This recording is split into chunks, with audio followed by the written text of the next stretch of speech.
Welcome to Journey Through the Gate, your paranormal portal podcast, as we delve into the many questions and wonders brought on by the supernatural experience. What's on the other side of the gate? Let's find out together.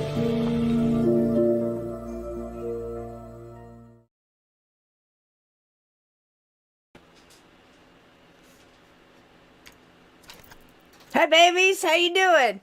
Boy, we screwed up today. If this is how the new year's going to start, I'm telling you right now, we are in for a humdinger. Hello everybody out there, and welcome into my beautiful co-host for tonight, and thank her so much for coming in tonight.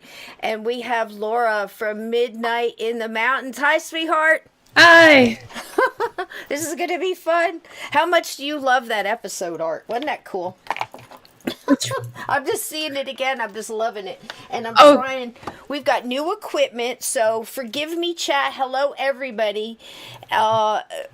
This. Oh no, is Sysco Go froze? ahead and say hello to a few people in the chat. And I'm going to try to get this one set up over here so I can see this lovely chat. Are you there, baby? Yes. Okay. Can you see it? Oh, no, I can see mine. I think Yep. I've got it. Yeah, there's Grey Wolf, Lindsay. Is it just I guess? Dylan, Maraid, Uncommon Belief, Glenn. Who else we got? Hello, my beautiful mods. Hello, Maraid. Hello, Glenn. Hello, Uncommon Belief. I'm trying to get you to see it. Cloud Horse. Pam. Jose. Hey, Gray. How you doing, sweetheart? Hey, how you doing?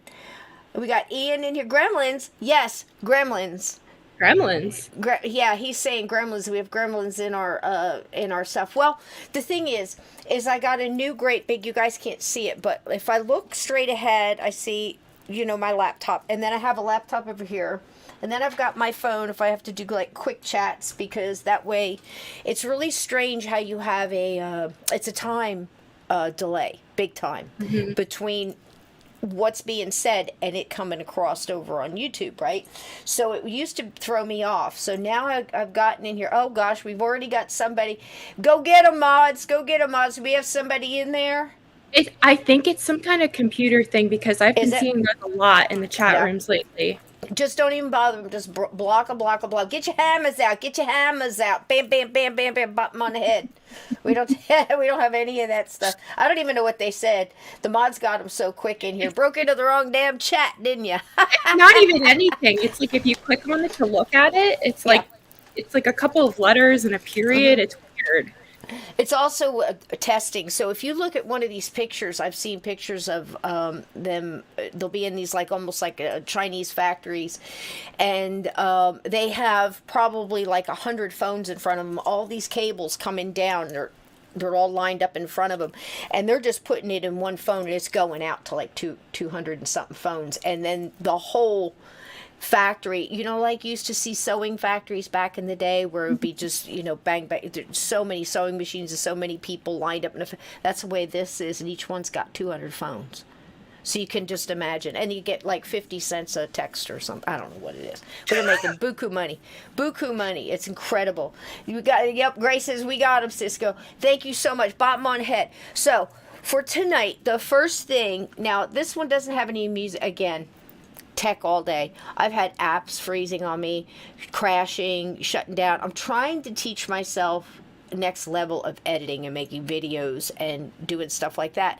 And what I want to do for the listeners is take some of my you know, some of my interviews from like 5 years ago, and I always wanted to have pictures with him. So say we were doing like, you know, JFK shooting or something, and I'm talking to somebody about it. Well, as they're talking, I love to put pictures up of people for visual aids now that I'm on YouTube, because before, when I was doing my podcast, it was for radio, it was for podcatchers and things like that, and it still goes out to those things, but they're only getting the audio version. And I hate it when I'm listening to a podcast and they're also doing it on YouTube and they're describing, they're showing pictures. And I'm like, I can't see, you know, so I'm trying to do the other way around. And I thought it would be cool to take some of my older vids that really great, like there's a great Mark Nesbitt, the first one I ever did with him. We were talking about Gettysburg ghosts and different things that we talked about that he's never mentioned again, because there's just so many experiences. And I thought it would be great to go through and put pictures. So I'm trying to teach myself the next level of editing, and right now, just to make episode art, like such as tonight's episode art, I have to run that through 4 different apps on my phone. So I literally make the pictures layer by layer by layer by layer by layer, and then I put all the words on it, and then it has to go through something else, and you know, and then load it up. So that's just that. On videos, these videos that you guys see that people are doing on YouTube, and I mean, you know, like say for mysteries and missing people and disappearances for Steve's channel, Steve and Bill. Yeah. The editors he has that are doing these things, I mean, it's incredible. And you can almost tell a style, can't you, Laura? Like almost like who's doing what? Dylan does a bunch for them too, and he does for his own channel, which is like he just every time he puts out a video, he's like better and better. Yeah, but there's so much to it. Oh yeah, my God. it's not just looking up, like say, all right, like the most experience I had was when I was doing pictures for Cabin 22.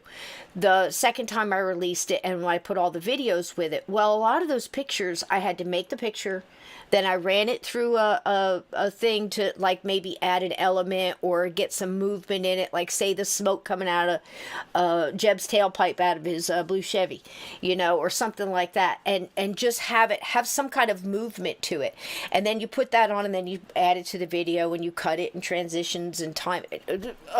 So nuts.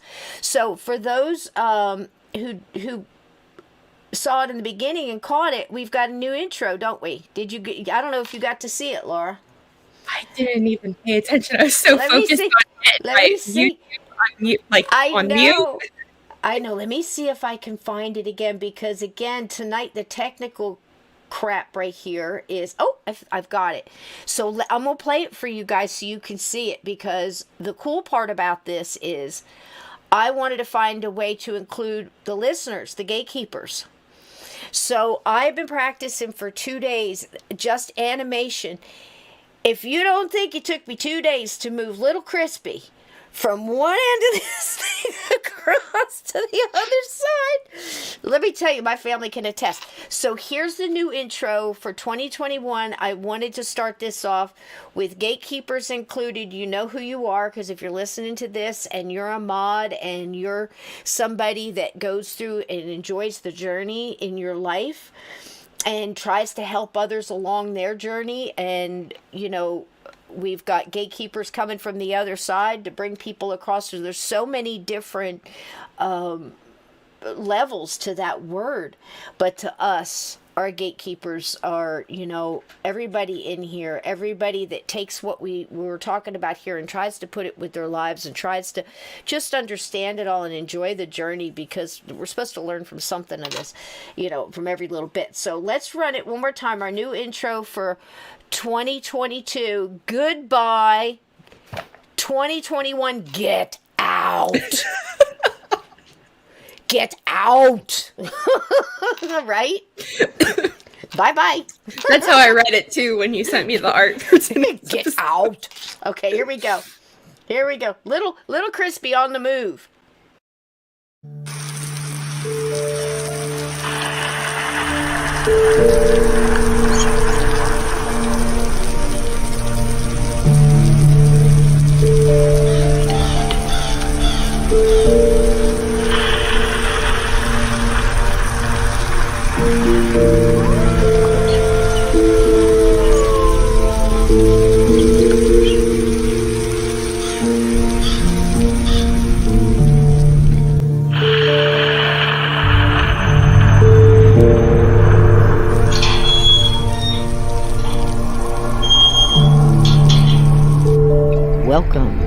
Journey Through the Gate, Paranormal Portal Podcast, as we delve into the many questions and wonders brought on by the supernatural experience. What's on the other side of the gate? Let's find out together.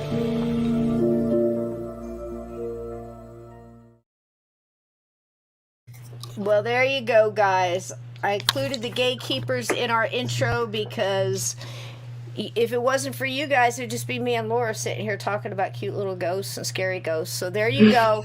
That's my New Year's gift to everybody. Little Crispy's coming in hot with his umbrella. And just enjoy it. There's that gatekeeper coming around showing lighting the way, and that's kind of what we do. We keep our lights going. So it's got a lot of meaning in there, and that's just for you guys and for listeners. And I'm glad you like it. Everybody's loving it. Hello, Josh. Welcome in. T-Rex. Hello, Pam. How you doing, hon? Cassie. Hi, honey. How are you?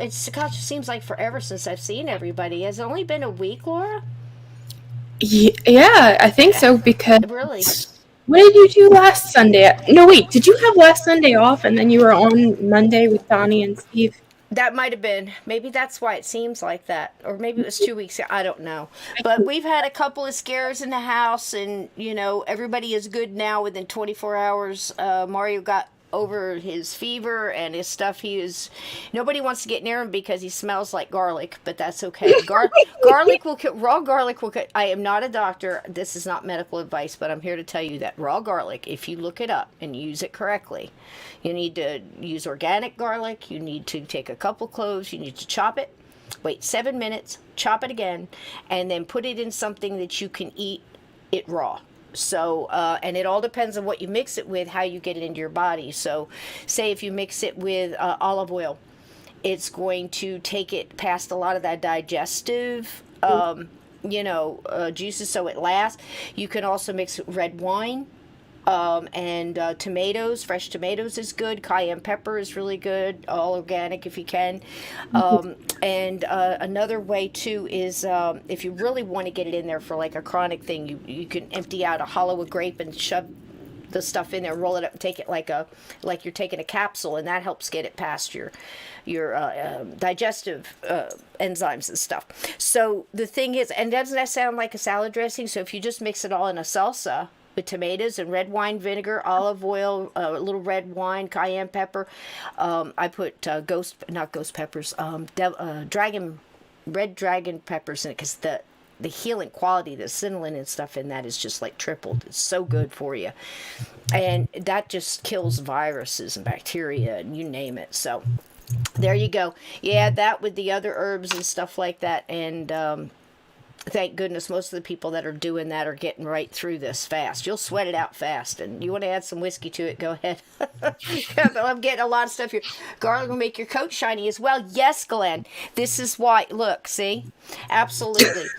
And, my coat's very shiny. And, let's see. Sysco, I dated a guy wait a minute. I got to pull this up. Hold on, T-Rex. Let's get this up here and see what's going down. Saw that too.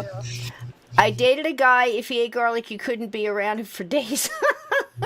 Well, viruses feel the same way, and so does bacteria and parasites, and they run right away. So it's wonderful. But, so look that up, and if you're not reading an article that tells you to chop it, wait 6.5 to 7 minutes, and then chop it again, get another article. Because anybody who knows you do this because it doubles the healing power. But, anyhow, I wanted to tell you that... Mario was doing better, and he's got up and started writing some more music today. So fantastic and great, and I hope everybody out there is feeling good. I did no drinking 2021. I was in a live chat with some people. Everybody went yay, and that was it.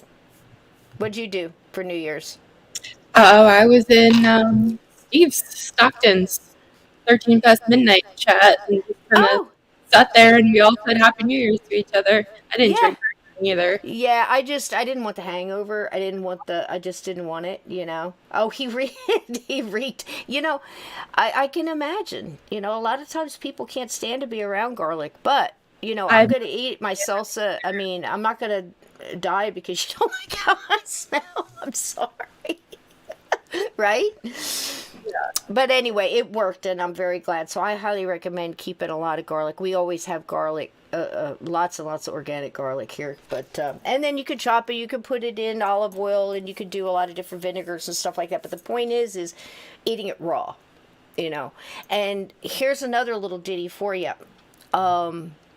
You'll see things that now all the herbalists and holistic people out there, you understand what I'm saying when I say this. You'll hear like a commercial that's selling something. First of all, bad place to get information. But if you hear, well, garlic really doesn't lower blood pressure. Garlic really doesn't do this. Well, clinical studies say, first of all, you have to know who did the clinical study, where was it done, how was it done, how many people were in it, and what kind of garlic did they use. Because this is a perfect example to explain this. If you take garlic and you chop it up, perfectly fine garlic, just say it was organic, it was great when it got started, and then you process it, and you process it again, and then you dry it out, and then you put preservatives with it, and you stick it in a capsule, and you stick it on a shelf for a couple of years, yeah, it's not going to work in your clinical studies to do the stuff I'm saying. It's got to be fresh, raw, organic garlic, and you do the chopping, because the more you process it, you kill it. You kill it off, and you kill the qualities in it, and it's not going to work in your clinical studies or otherwise. So that's the quickest way to not listen to that kind of thing. Do your own research, come up with your own ideas, talk to people that have done it. This stuff's been around, a lot of these traditional herbal healings and stuff has been around thousands and thousands and thousands of years. And a lot of the pharmaceutical medicines that actually have something in it that work, guess what? It usually comes from an herb. They just add stuff to it so they can patent it. So just wanted to put that out there. If you got somebody, there's also great videos on YouTube on how to make onion tea. It's got to be a red onion. You mix it with a little cumin. It's great for this cough, and a lot of people that are starting to get a little of that pneumonia in your chest and stuff, look that up, because man, I'm telling you, it's like pops it right. Like a lot of these things I'm seeing in the chat. My mom used to say hot toddy. And I believe a hot toddy was a shot of whiskey, a little bit of honey, and some lemon. And I really think that she just gave it to us kids to knock us out. But when we woke up the next day, we felt better. So, there you go. I have a good recipe for fire cider. I actually... Oh, please tell that, yeah. I texted a friend, and I just saw that he had texted me back when I sat down here. Also, hey, Connor. I just saw him pop in the chat. Hey, Connor. So this recipe says peel and chop vegetables and ginger. Don't use jalapenos, just peppers, Cuban, banana, bell, etc. Just a touch of cayenne, turmeric. You let it sit for 6 weeks. But so what she has on here is the ingredients is horseradish, onion, garlic, pepper, ginger, lemon zest, rosemary, thyme, cayenne, cinnamon sticks. And then cover it with apple cider vinegar. Yeah, apple cider vinegar really good too. Yeah. Donnie just popped in here and said that there's a whole nother chat room going on for the same video. I don't understand. What? Gremlins, I'm telling you, it's gremlins. I texted Donnie and I was like, where are you at? He's like, I'm in the chat. I'm like, well, I didn't see you. I was just making sure you're good. If some of the mods are Donnie, can you go over to the other chat, tell everybody that we're over here? I cannot explain how there's two of these because I came in earlier to try to get Laura had me do a little slideshow because she's got some stories she wants to read out of her book. And I thought it was like story time. It's kind of cool. We have the book. Instead of holding the book up, she took pictures of the book. This is how much we freaking love you guys. Do you understand? We've been doing this all day. Guys, I took a bunch of notes. So send me the pictures. So she sent me the pictures, and I'm trying to figure out how to do Google Slides. It's a new thing here in the StreamYard thing.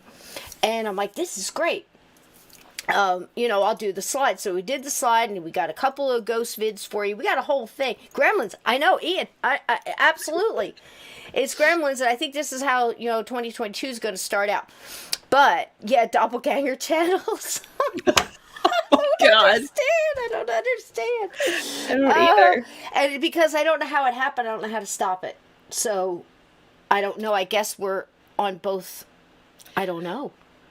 But how is there I would have don't to know. be two I can't streams explain. for that, so I don't understand. But apparently there's 2 chats. Okay, so Anne's over there. I was sitting there with Anne and wondered why you hadn't started by 8:20. Donnie, anytime like that, just message me and go, Sysco, what the fuck are you doing? yeah, he's like, I was. Don't assume I know what I'm doing. Donnie's like, I'm in the chat complaining why I Have didn't we start. Have we met? I'm going to screw it up. Creepy Unsolved. Hi, darling. How you doing? So that's the thing. There are going to be nights like this where I had somebody scheduled or I didn't, and again, I've had 4 people cancel with me like 2 hours before. And I'm not going to just tell you guys, hey, I'm not going to have a show. That did not happen today, by the way. Laura and I have been planning this all day. And so anyhow, sometimes I'll just have a day where somebody said they wanted to keep it open to see if they could come in or whatever, and just scheduling stuff. And I don't like to schedule too many people in a row where I have to read a couple of books, because I don't lie to people and say I read your book. I was just telling Laura this. If I read your book, I read your book. If I said, I skimmed over it, listened to a bunch of interviews, and I know a little bit about the subject, I feel more comfortable doing that. But if I have a Mark Shaw, and I had to read 4 books before I had Mark Shaw, and this guy was a lawyer, of one of the good ones, you know what I mean? And no dummy. And I mean, the amount of material and information that, I went through just to be able to get that interview, to get, whether it was Marilyn or we were talking about, what was her name? The reporter who knew too much. Oh, I know it as well. I don't know. I know it as well as my own name, Dorothy Kilgallen. So, she knew Kennedy. So anyway, there's a lot of information. So I do about 2 of those a month. This month we're having Nomar on. And I told Donnie we're going to have a lot of people on with aliens. But see, I don't know a lot about aliens. I know a little bit about a little bit. I'm certainly no expert. Dave Scott on. Yeah, Dave, knows a lot about it. If I get Dave Scott on, we're talking about, I want to talk to him about. I'm coming too. I'll just sit here and I love him. Some of his experiences are so meaningful. Yeah, they're so meaningful. I want to pick his brain about one, but I don't want to say anything. It's such a personal experience. I don't want to say anything before I'd had his permission on it, but it's an amazing experience. Very similar to Cool Breeze that Steve and I talked to, the guy, the motorcycle, like the Harley guy who died under the tree and came through in Steve's dreams, in lucid dreaming, to get us all to get. It was kind of like that. So, but the thing is so Nomar, I'm reading at least one of his books and finishing up on a couple other things, because I don't want to, just tell us, push the button, and they just talk for an hour and a half and that's it. So I've got him on, and I've got a couple other people, but 2 in a month like that, that's a lot of, just prep, reading and getting the information, and then it's everything, if you have to do a video with it or something. But so anyway, tonight what I thought we would do is ghosts of they're not necessarily all from 2021, but they were ghost videos and things that I enjoyed over 2021, because we all love like Nuke's Top 5, a lot of these people, Mr. Nightmare, a lot of other people that get together and they'll do like a reaction video with the ghost video, or they'll do like top 10 full-bodied apparitions, or top 10 creepy things caught on tape that nobody can explain. Oh, you're very welcome for your wrench, Pam. Use it to bop people over the head with it. You don't need to ask permission if they're coming in there nasty to somebody, just using foul language for no reason, being nasty to a guest or something. You don't even have to ask. We just block them. We're just not going to have it. Not up in here. We don't have that up in here. So there's your wrench. And if you could dodge a wrench, you could dodge a ball. And if you understand what that means, you enjoyed that movie along with me, and you're one of the team, I guess. But anyway, so it was just some ghost videos that I really like, and drawing us back to 2020. Yeah. Huh? Have I got my years wrong? Wait a minute. What year is this? I don't know. It's 2022, right? Yes. Last year's 21. We're going in order, right? We didn't skip. Because it felt like last year I missed a year. It felt like it went so fast. It was just that I kept my eyes closed through the whole thing and my ears covered and my head down. That's what happened. Yeah, I know, sit in the corner like that, crawl into your bed. My goodness. Dottie's like, he's wielding his wrench. He's like, I wish somebody come in here and try. He's going to pop somebody over the head. So here we go. This is going to be one of those shows, guys. I'm telling you, it's just been a day. And I'm just so glad to sit down with everybody and just, we got through. Here we are. And I can't think of a group of people I would rather start this year off with. So I made this was my first little animation, guy.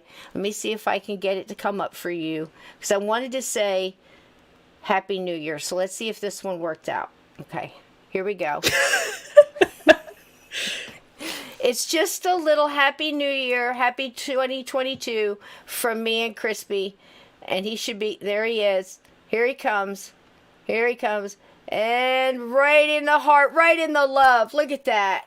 Isn't that adorable? Come on, that's adorbs. And if you knew that it took me like 3 hours to make that. Oh, I believe it.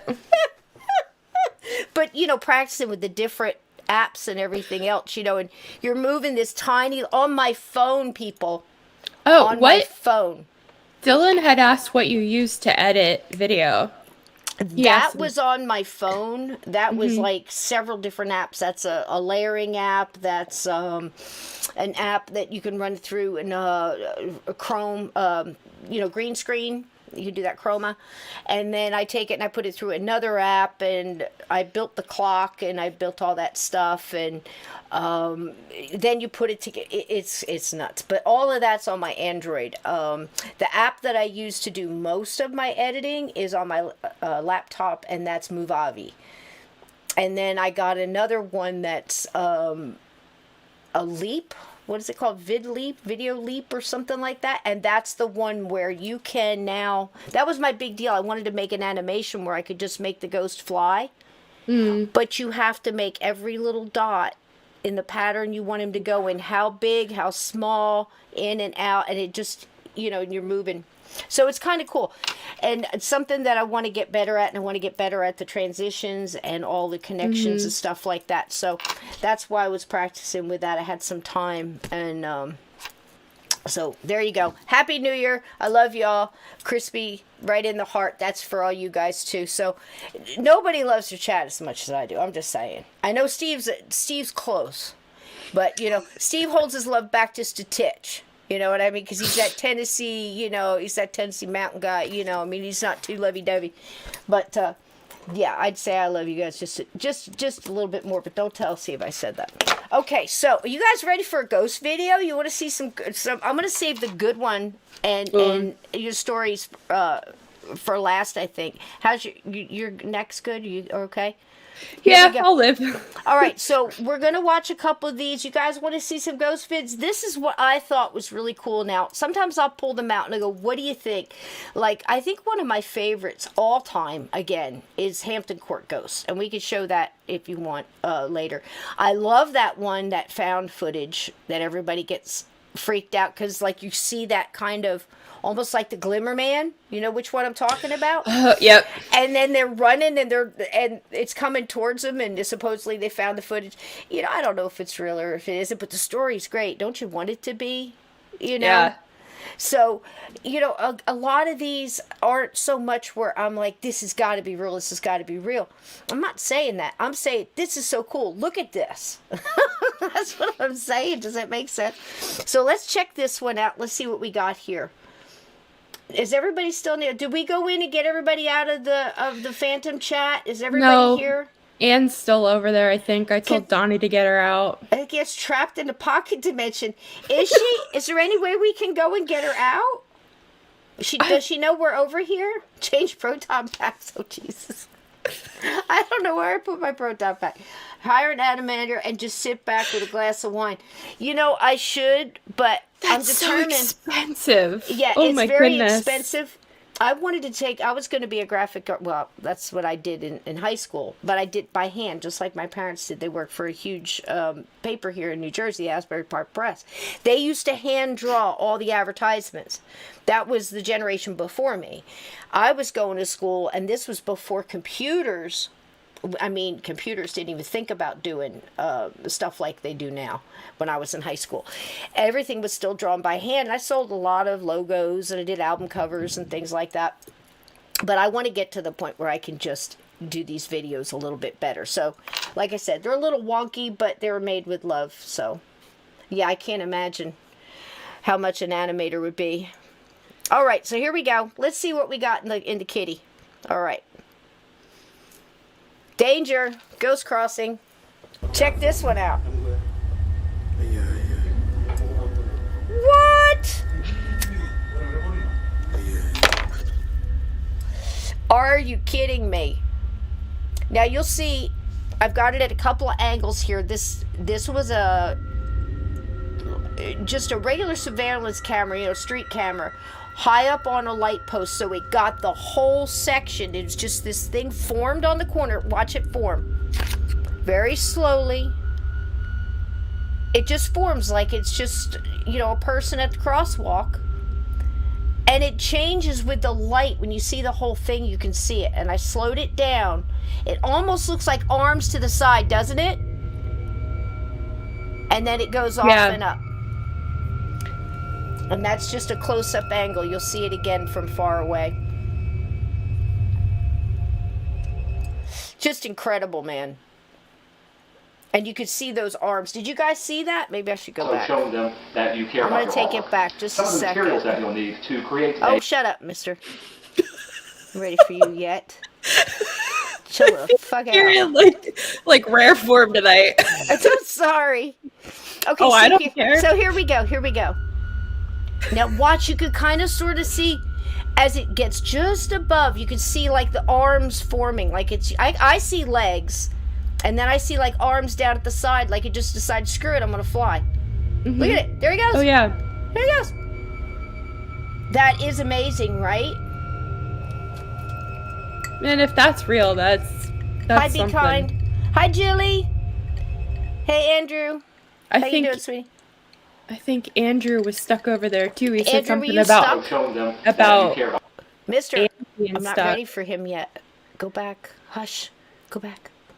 Poor guy. Okay. Now, is everybody out yet? Was waiting for crabs.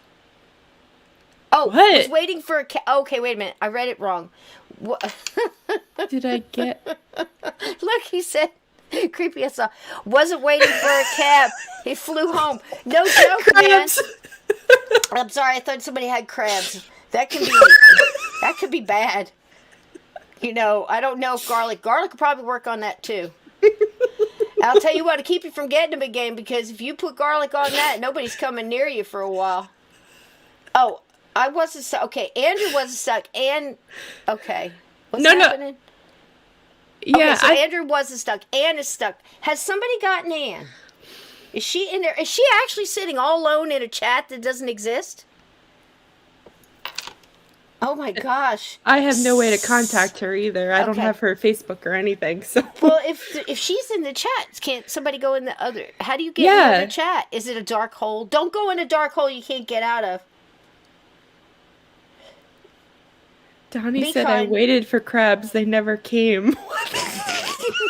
This thing's off the freaking rails. That's it. It's off the rails. I'm hitting the video. I'm ready for the guy now. Let's go.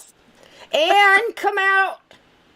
Oh, I feel bad. She's stuck in there. I don't know how to go in and get her out. It's like she's stuck in the unseelie phase. She's in the in-between. We need a gatekeeper to go in there and get her out of there. Okay. I don't know how she got in. I don't know how to get her out. Okay.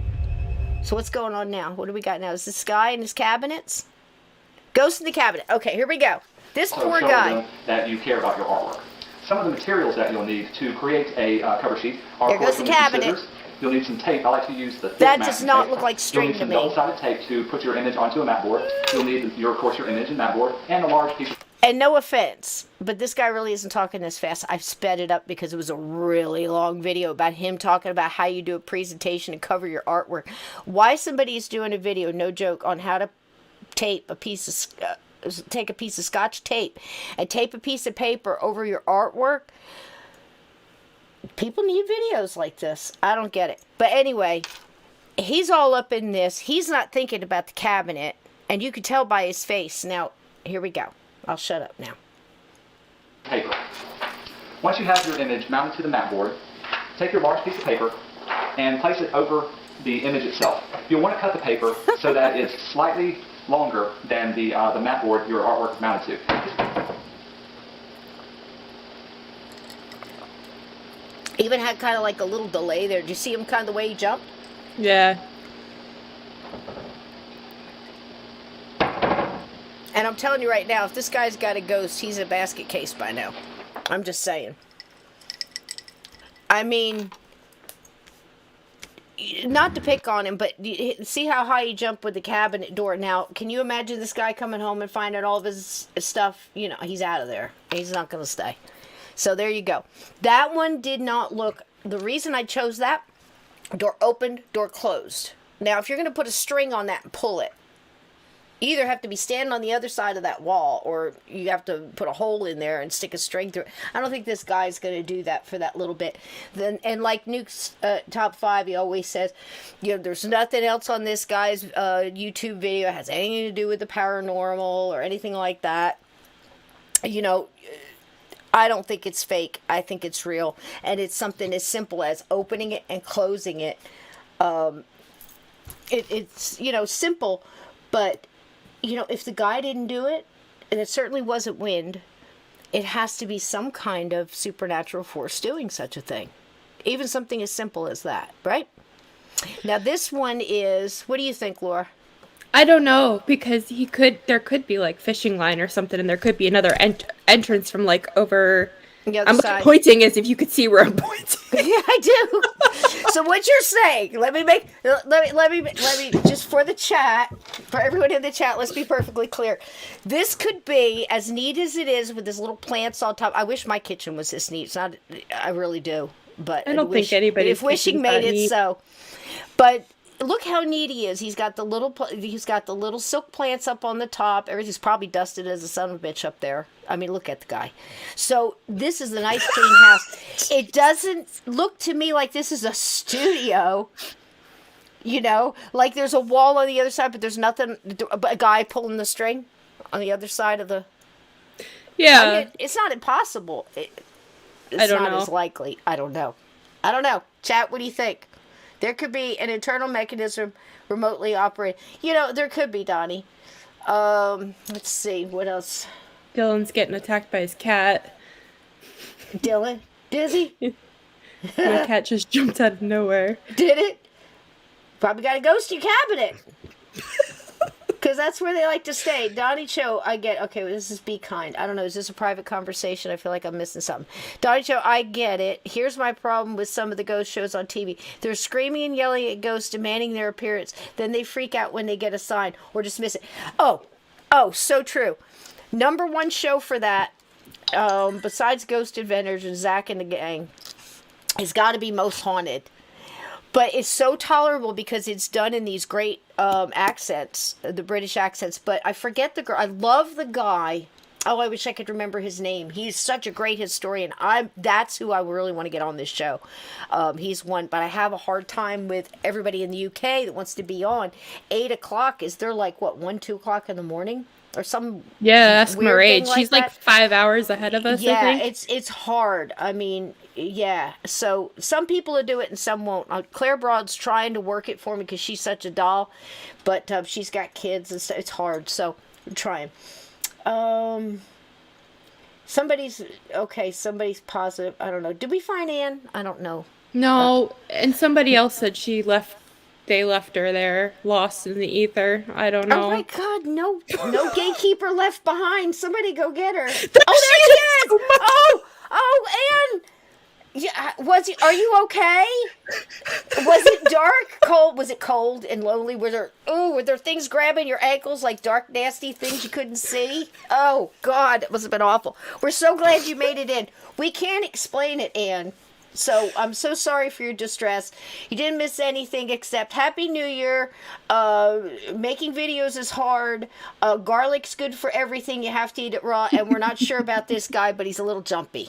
So you're all caught up. Here you go. There he was. See him run for the camera to see if he got it. I love this one. Doggone ghost. What do you see? What do you see? Oh, I was gonna say. Ian says it's not Anne. Anne, what's the safe word? We have to know that it's you and not a doppelganger. She says she's fine. She says she's fine. Now I'm okay. Stop the video. Now I'm worried that it's not really Anne. Is this is you, Anne?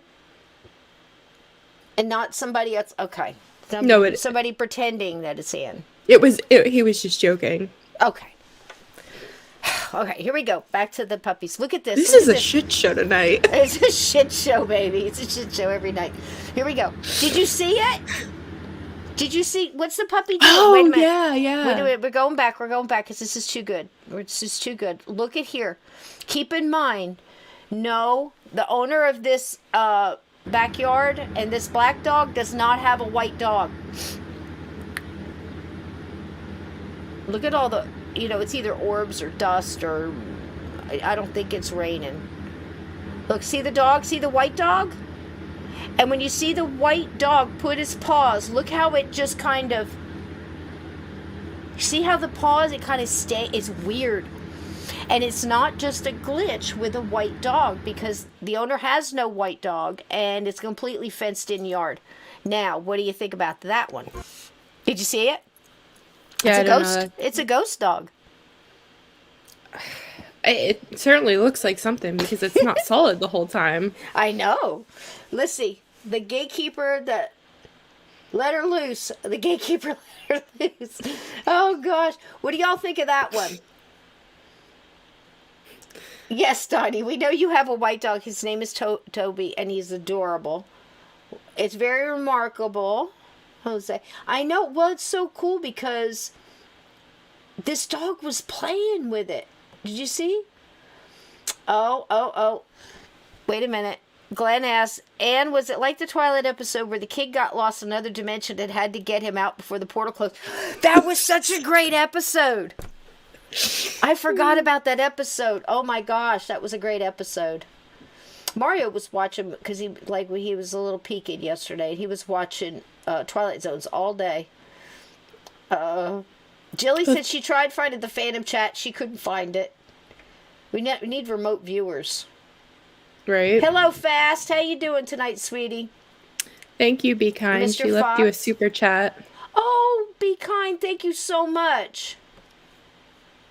Thank you. You sure did. Thank you, sweetheart. Thank you so much. Did you have a question or something? And again, you don't have to ever pay for questions here. I appreciate that so very much. And thank you. It starts off my new year. I'm still wrangling with YouTube. You would not believe how much you go through with YouTube to get your money, to AdSense, and then they want you to, and I'm glad they're careful, so I'm not worried, But as soon as I, get my hands on it, it goes right to covering StreamYard and everything, so I can keep doing shows for you guys and everything. I've always, from the first time I think you and I talked about that, Laura, always cost me, because it costs so much bandwidth and everything else. And, it costs more than you think. I'm like, let me just do a podcast and throw it up there, and you got to pay for the hosting site every month. You got to, buy the equipment and your time and hours and everything. Yep. But Be Kind has she had a message that she wanted to go with it. She said, I kind of needed a shit show tonight. Well, you got it, baby. Yeah. No returns. This is definitely a shit show. But I love you guys so much. Thank you. Your prayers, your love, your bacon, you being here, sharing the show, liking the show. All of that means the world to me. Hey, Heather, welcome in. I'm telling you, I really do appreciate you guys being here. Just the fact, I'll tell you what, I think it was the other day, and I think it was about this show, because I said, I'm going to go on, and I'll just, I'll put the link out there if people want to call up and come in, and we'll just chit chat, whatever. I never want to just not do a show, because I want to be there in case somebody needs good energy or a prayer, or somebody reaching out, having a crappy day, and you just want to come and, do whatever it is we're doing right now. And I thought, well, it'd be okay if, I miss a show. And I'm like, I never want to do that. And I just crossed my mind. And all of a sudden, this little indicator comes up on my phone that somebody had left a message. When you guys leave messages on my videos, I get a little indicator that there's a comment and what video it's on. And I go look so I can, answer the person. And it was a new person I'd never heard of, seen in the chats or been in the show, somebody new. And they said it was about the show Donnie was on, Steve and Donnie and I. And she just said, wow, what the amount of light and love that you guys put out tonight touched me all the way. And I forget where she said she was. Oh, wow. She said, I really needed this, and just listening to the conversation and talking about, there's a different approach to talking about ghosts and paranormal, and there was so much love in the chat, and I'm like, wow. So you never know who you're touching, and you never know who you just gotta hug from maybe somebody in the chat. We didn't even see it came in, and somebody was nice, and that was the first time somebody had been nice to them that day. Or you never know. Ripples, everybody. We are just pebbles being tossed into a vast, lake of whatever. And if I jump on other chats for other live streams and stuff, I'll see bacon going around in there. So it even travels. It's pretty cool. I know. I love that too. And I've been doing bacon and a feather because of our feather. And look, I still have it on. I never took it off. Oh. I put it on. I never took it off my feather. It means so much. Good. Donnie, did she say anything about the cute Asian guy? She was all over you, man. She was trying to get your address and everything else. I said you just got a dog. You probably didn't have time for a girl, right? Was I right? Should I have said something to you? Or, you just got a puppy. You don't have time for nothing. So I shut that down quick. That's what you'd want me to do, right? Probably not. I'm joking, man. Oh, you're so sweet. Okay, here we go. On guard. I don't even know what this is anymore. No girls, only dogs. Oh, God, I got jokes. Oh, God. We're not going to make it through this, Laura. Okay. Here we go. Okay, this is another canon one. This is a different one. Look at the people. Look at there's at least 3 of them. Is there? Yeah, we're just, we're going to go to Gettysburg. We're just going to sit at the cannons, Laura, with cameras. Do you know what I want to do so badly is sit in Devil's Den after the sun goes down. Gosh, that's so bad. One. Yeah. Oh, you think? I'll do it with you. It's but hard, but yeah. You're not allowed in there after I know people. Sundown. I figured you did. I mean, we're just joking. If anybody hears this, it's just a joke. We're not really going to do that. No. I was already thinking about that. Yep.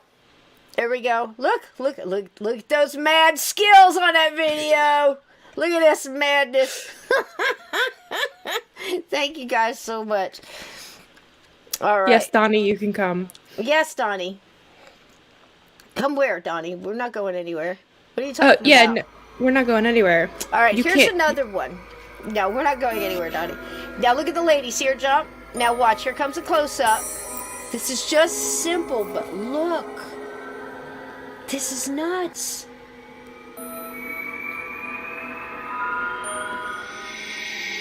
Okay, here's your typical office ones. And I often wonder about these chairs, man. I know. I mean, yeah, they could be being pulled. They could, absolutely. There's a lot of stuff that could be doing. But this one's been going around for a while on this office. I don't know what's going on. But the office itself seems creepy to me. Look at these signs. I want a will. I want a program. What is this? I want a program. I don't know what that says. I want something else. I mean, it was just so many I want signs up and around. I want all my bills reviewed.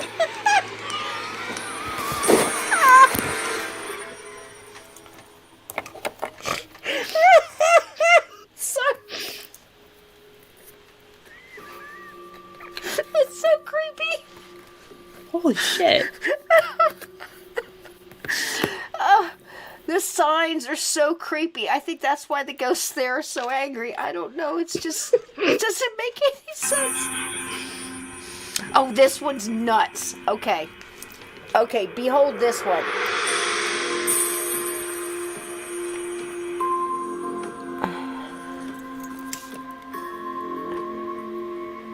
And look, the chair moves a little. And like she overreacts, I think, to the chair, but you know, I don't know, maybe it made a noise or something. Now watch, all hell just breaks loose now. Watch this.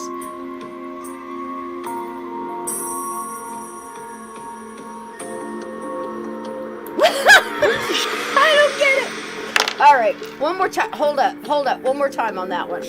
Oh, I started laughing. Now I got mascara in my eye. Okay, let me see here. Look at what happens here. Did y'all see that? Here we go. Now, the table... Oh, I'm going all the way back to the flying ghost. Hold on. Look at the signs get me. I want a will. I want on my bills review. I want on my bills review, damn it. Oh, God, that's strange. That's so creepy. Oh, this is like Big Brother office or something. Okay, hang on. Yeah, that was crazy with the file cabinets and such. And everything just blow up like that? That's nuts, right?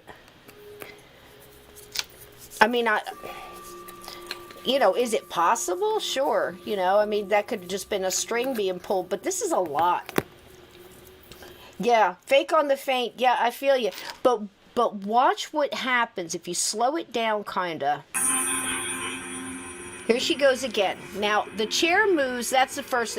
And then back there where the arrow is, stuff starts to move. She hears it.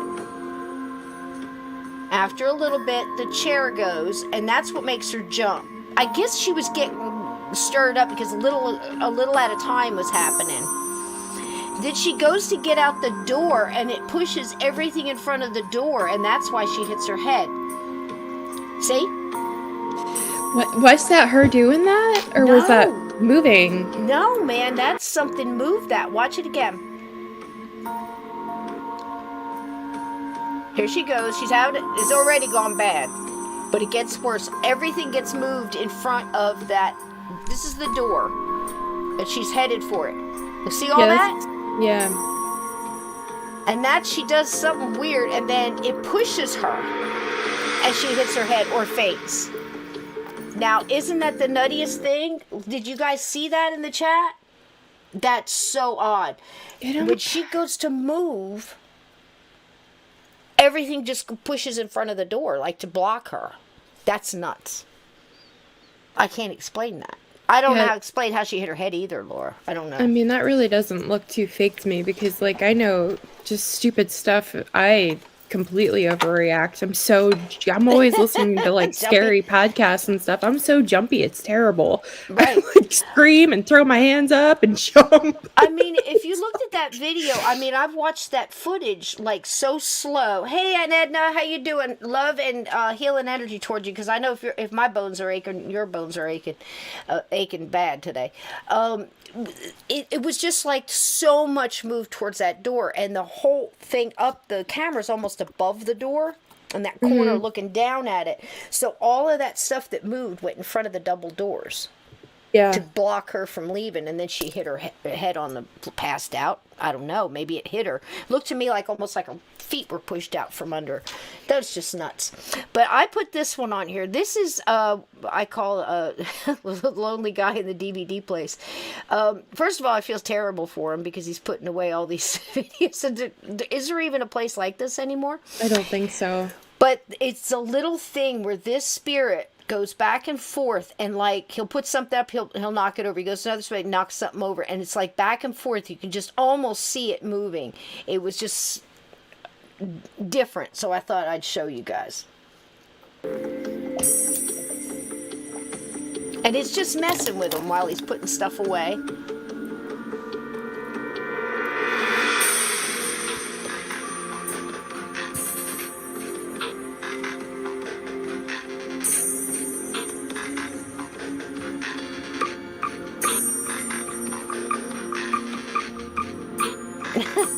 He hears it like, what's going on?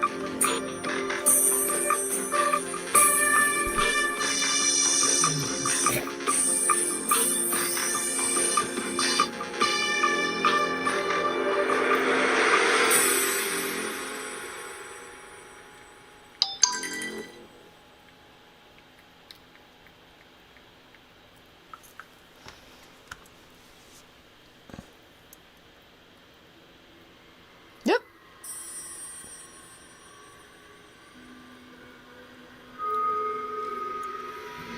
I thought he kept up a lot longer than I would. Look at it's just, Yeah. that's it. He's out. I loved it though. Absolutely love it. Because he hung in there for a while. He did. So, what did you think about that one? I That love the one- dog. Oh, yeah. That guy looked genuinely confused. Yes. So that one doesn't seem fake to me at all. No, I mean, there's so much that they have to pull here, and they go around and then back again. And, it seems a little bit harder to fake. I think a lot of things can be faked very simply. I'm setting up one for Steve and I on mysteries. And one of our big things that just get me all the time is that mystery of, very much like Anne earlier, where you're stuck in another dimension and we could hear you, but we couldn't see you. We couldn't get to you. We didn't know where you were. But it's that cow where the farmer is in the field, fresh snow. He can hear the calf, but he can't find it. And it would have had to fall into the ground, and the footprints just disappear in the snow. And he can hear them, but he can't see them. So the cow must have went into a portal or a time slip or a rip in dimensions or something. But those are the ones I'm looking at now, video-wise, and trying to put a thing together for you guys on mysteries like that. And I found one where you could actually see the footprints being made in the snow and there's nobody there. I'm like, oh man, it's just, it's so creepy. So anyway, that was that one. Do you want to do some of your stories at your book? What do you want to do? Oh, it Portals doesn't. are my friend. Go ahead. Oh, it doesn't. It's up to you if you have more that you prepared. That took you way longer than it did for me to write a couple notes down. Shoot, it doesn't matter. But I've got one more here. Absolutely looking forward to yours too. Let me see if I can find it. I had the Grand Dame of all, but I can't find my thing here. Hang on one second. Does anybody else? Go ahead, Ian honey. said my audio is out of sync. Is anybody else hearing it like that? Nope, I got you straight up. I can hear an echo on your end, though, which is weird. A little bit sometimes. A little bit. Out of sync. Picture is wavy. I got nothing on this end, honey. I don't know. How's your stream looking? Your stream looking steady? Thank you. I don't know. Looks good to me. All right. I mean, if you want, you could try going out and coming back in, but it looks strong here, honey. Everything here looks good. Yeah, somebody else said no, I'm fine. So I don't Okay. know. Maybe it's just their connection. All right, let me see if this one is it. You want to do one more? If this is the right video, this is my all-time favorite, not only for last year, but for all time. And there's a little backup on this. So the story goes, now this was put out by, I don't want to give out her real name because she changed it from her old YouTube channel to what it is now. And it's Too Short, T-O-O, Short, on YouTube. If you want to go and you want to look at the history of this and all that, because I know everybody here is going to be kind to her. The reason that there's an issue is because she's basically wasn't into this stuff, okay? She had 2 little boys. I don't know. I want to say that she's married and maybe got split up during this. I don't know. I don't want to say that if it's not true, but there was something going on there where she had somebody there and then all of a sudden they were gone. So what was going on was she was having problems in her apartment. Most of the problems were occurring. She had 2 young boys and, a working mom. You know, when she put the kids in for bed, that's when she'd go take her shower or her bath or whatever, trying to get, together, because they're in there settled, and baby's in the crib, and her other one's in his toddler bed, and watching the videos. A lot of her videos, you can hear they're watching TV in the background or whatever. Between 3 and 3:20 a.m. every morning, she would hear her kids screaming, blood-curdling screaming coming from her kids. She'd go in there and check on them, nothing going on. She doesn't see anything. They're too young to be telling her exactly what happened. So she's in that mind, that now I'm tired, Mom. I don't know what's going on. A couple weeks of this, she goes and gets cameras and puts them in the kids' bedroom. And now she can see orbs going over, and she explains it. Now, some of those videos she took down. This has been going on for a couple years now. So she would talk about the orbs. She had gotten the most fantastic orb pictures. Now, you guys in the paranormal and everybody out there that's in my paranormal investigative groups and things like that, people that really look into this, when you get an orb and it's moving, not with the wind, it's not dust, it's not a bug, and more than likely it's actually maybe even reacting intelligently to what you're saying. Like if you're somebody, she would say stuff like, if you're really somebody, can you go over there in the corner? And it would go into the corner. Or hover over by the dog, okay? And again, she had a dog. She had a large black lab. And she had multiple videos that she was looking at, but she didn't quite understand what she was looking at, where she's looking at the dog would be asleep, all of a sudden wake up, and just turn around and go into the corner where nothing appears to be there, and just start barking and growling, and the hair would stand up on, all of us know this. We've heard that this is how pets react. Again, she didn't have a clue, not into this stuff. So it's completely novice. Uh-oh. Sysco's frozen up. Oh. Nope. Now you're back. Oh, and you're back. You went. We both went. We They're both trying to went snag then. us into that other chat is what they're doing. They're I trying think to so. suck us out of here and send us there. So she's going through that. Now, you can imagine what you're going through, working mom, single mom, whatever.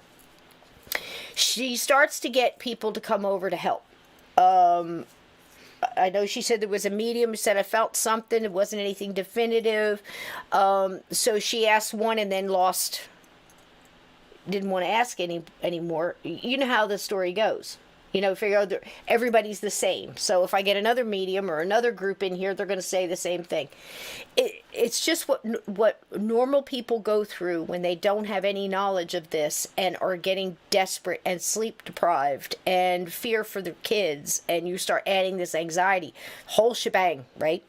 So she's going through all this mess, and she decided to take some of her her security camera footage, just to keep it safe, and loaded it to her YouTube channel. And it started to go viral because people on Reddit were sharing it, people on YouTube were sharing it, paranormal groups and things like that who knew what they were looking at and knew the gold they were looking at were like, right. Holy mackerel, what are you doing? This is like amazing. And then she starts getting, can we come over and investigate? Now she's already soured because she's had somebody who came in there, and I don't want to say they didn't do a good job, but they weren't communicating, or she wasn't communicating. It didn't work out for her. So she was soured against everybody coming for help. You see what I mean? Mm-hmm. And she just loaded this up, and then she moves.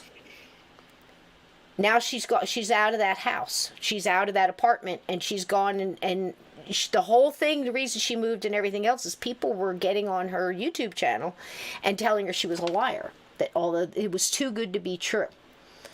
And this is what she did. She took everything off her old YouTube channel. She put up this new one, too short, and she put this one at the top, and it said, "The boys slept with me after they cried." You can tell people were just giving her all kinds of hell, which is not cool. And the whole reason I'm telling this story is for a reason.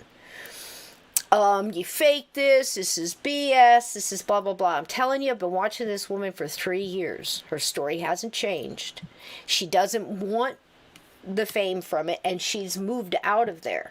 She's not going to look at this and all the evidence that she has, and she's got a lot, the same way we do. So that's how I want you to know going into this, that this is the most amazing video evidence I have seen in my entire life.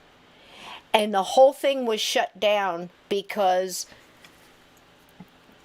keyboard warriors that thought that they knew what they were, yelling and screaming at her and calling her a liar and saying it was fake, didn't give people who had a good knowledge of this, and good paranormal investigators, good mediums, good psychics, good well-meaning, good intended people to go in there and help her, and probably help these ghosts that are in there.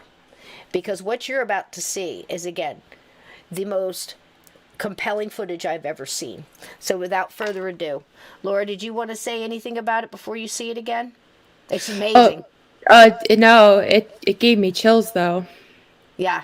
So here you go, guys. I hope this is the right one. Let her rip. No, everybody's like, you're in the dark, you're in the black. I'm like, yeah. I'm like, I like it that way. way. Yeah, I like it. Lights off, I like it. I have enough light. A selfie light today. Okay, here we go.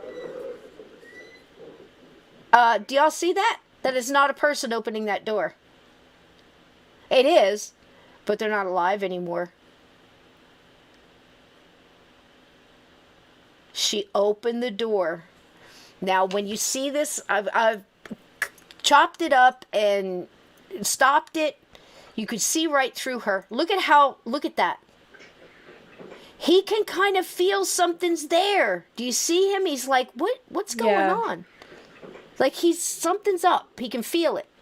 Yeah. What do you think that? It almost makes me feel like it's an old lady or something. It is. It is. In a sweater. Right? A dark colored sweater.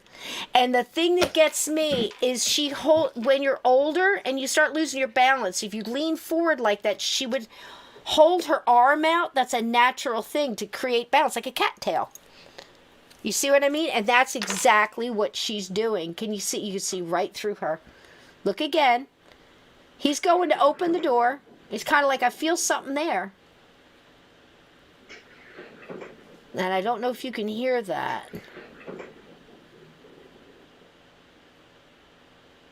You can actually hear a get out. Let me go back one more time. You can hear her say, get out. You can see she's got little white curly hair. It's more than likely a sweater or sweat jacket. That's what it looks like, yeah. Yeah. And he is reacting, in my opinion, like he's looking right at her. Like he feels somebody's there. You know what I'm saying? Mm-hmm. And that's a still shot. Another still shot. It almost looks like a little sweater. There's her arm sticking out, like I said. Do you see what I mean? Like, when you're leaning forward, you kind of, like, would, sometimes put your arm out if you're leaning forward to kind of your balance. Especially when you're elderly and you're getting a little older. Just like I said, like a balance of a cattail, You lean away from it. Isn't that something? And then he looks, like I said, he looks to me... And there I stopped it again. You could even see her wrist and her hand, like, you can see right through her. And I think he thinks somebody is there. Now this one, okay, I'm going to stop it for a second. And we go back just a titch. I want you to see it again from the very beginning, guys. Watch the guy opening the door to go into the house. You see what I'm saying? Watch this. The door opens by itself. You can see as his shadow comes on the door. He hasn't even reached the door. Like he was walking up to open the door. You can see his shadow. And she opens it for him. Watch. See? He didn't have his hand on that door. The thing opened. She opened it for him. Oh, see that? Yeah. See, now you see him come up. You can see him stand back like, what? Why did that door just open? What's going on here? That's nuts, man. Is that not incredible? Just incredible. Yeah, that's That's a crazy video. Yep. And in the beginning, and you could hear, she actually says, get out. You'd have to be wearing headphones. I can hear it in headphones. But she does. She actually says, get out. Get out. Yeah. Now, see, it kills me. This kills me like the Revolutionary War soldier killed me. You know what I mean? She's gone now. The people that are living there now may see her, they may not, they might get some bumps and, cabinet door stuff like, like the guy in the other video or something like that. But this woman could have got help. The little kids could have got help, so many things happened right after this. But that, to me, that's the most compelling stuff I've ever seen in my life. And I've gotten the whole video. I've gone over it. It's gone through the black vault. It's gone through, and that's where they take it, put it through pixels and see if it's been layered or anything like that. None of that stuff has happened. This is a true video. Something's definitely there. And so all the other videos, I let some of this play, but she's got multiple videos where they're sitting on the couch trying to get them to answer her, like, because they're turning the lights on and off, and like, do you need help? Do you think there's something, is there something else in the bedroom? The way she was talking and the lights coming on and off were answering her very much like a makeshift, like we would use the flashlight or right, obvious or something. They were just using what they had. And all of a sudden, the kids in the room scream. The door slams, and it was one of those where it wouldn't let her and her friend in the door. They had to bust the door down to get to the kids. So they got their answer. I guarantee I can ask most of the people in this chat, what do you think is going on in this house? I think, personally, that the older lady, I don't believe that she is residual. I believe she's intelligent because she opens the door for the guy. She's interacting. Right. She's trying to get him to go out. You're leaving, good, get out. That kind of thing. She looks like she's, in a couple of the videos, it almost looks like she was sitting where a couch would be and then gets up, like she was watching TV and gets up and goes and does it. But she does different things, so she's not stuck in a loop. I think she's just there. But I also think, is one of the mods get that one in there? I can't read. I don't know working what on it. I don't know what that is. Some kind of gibberish. Got it. That's a bot, I'm sure. Thank you. I don't know. It's Klingon to me. I don't know what they're saying. But, so that happened. The doors would get stuck often. Many other things. A lot of problems with the pets and, the dog getting scared. And a lot of the orbs and things too. But I believe that older woman, I guarantee if you got some good mediums in there, like Rob Guttrow or Claire Broad or, any of these people that have been doing this for years, and tried to unravel that, I bet you anything that older lady is helping protect those kids from whatever the heck is in that room. Because seems like there's two personalities going on here. A very negative, angry one, and then this older woman, and probably more because the amount of orbs in this is crazy. Donnie Cho. Look at Donnie Cho here. Look. My blue wrench of justice drips of blood, or random Russian name. Random Russian name. Is it Russian, Blue? I don't know. That's what Blue says. I don't know. I barely speak English. Okay, here we go. So many strange orbs. This was her writing, by the way. She put this out here. She just wanted to find out what was going on. And all the orbs in this house have that energy stuff in them, and you can just see shadows going across the wall, and it moves the camera. That's it moving the camera. It's incredible. I don't know what's going on, but I'll tell you, apartments are like a little harder than houses because if you got a ghost in one apartment, it's going to come right through to yours. So I highly recommend. People ask me, this might be a good time to say it. What do you do? Well, spring's coming. A lot of people do this. They'll clean the windows with salt, with blessed water. You can scrub everything down with a light salt water. Of course, that'll leave a residue on something. So, you could always put it on and then buff it off if you're doing windows. You could do salt along inside of your walkways, your doorways, on the floor, on top of them.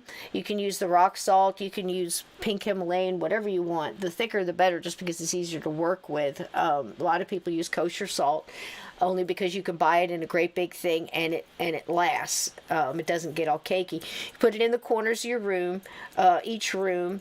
And then sweep it up. Once every couple of weeks, sweep it up and change it out. Salt's cheap. You do around your yard the same way. You can put. A lot of people like to use religious medallions, St. Christopher medals and stuff like that. They'll bury them around the house. Again, isn't it odd that you can do all these things? You can do salt.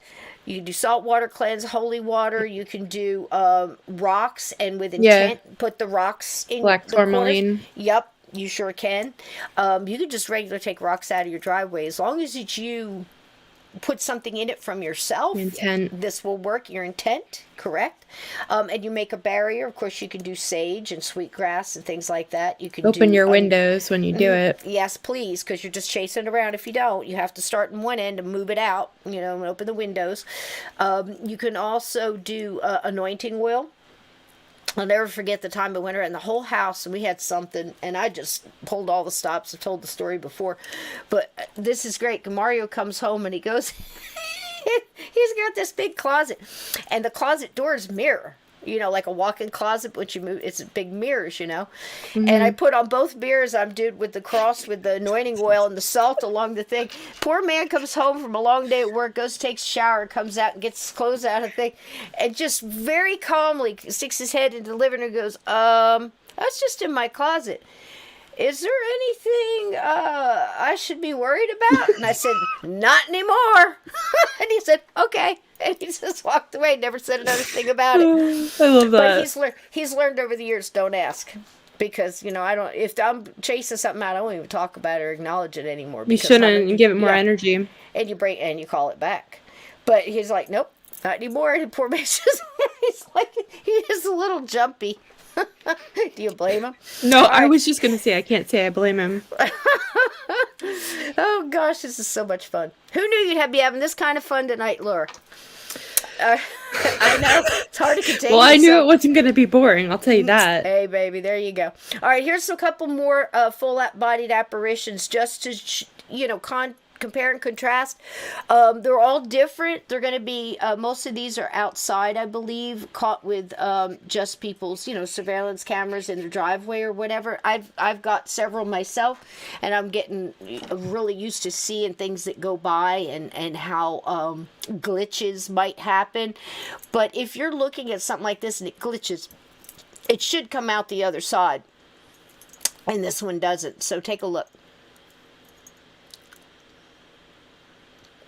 And you can't even see the whole bottom half of her, which again could be a glitch. She's so see-through, but there she goes. Bye-bye. Isn't that something? Lauren and that's right on there. I'm sorry. Go ahead, sweetheart. Oh, no, sorry. Go ahead. No, you go. Lauren in the chat here said, I have a Navajo friend who advises to smudge only during the day because it can inadvertently invite negative in when it's dark out. Have you heard of that? I have heard of that. This is the thing. That's new to me. I love getting all the different stuff from different tribal cultures, because there's wisdom in every single doggone one of them. It's let me run this one back. I don't know what I just did here. There's wisdom in all of them. That can be true, and I'll tell you why. The belief is, and I see no reason to disbelieve this, that at night there is something in dark that's not as prevalent in the day. I don't know whether the sunlight does something to the energy or the frequency. I don't know if it's at night the dew is starting to settle and the moisture's dropping because of the sun is starting collecting. I don't know.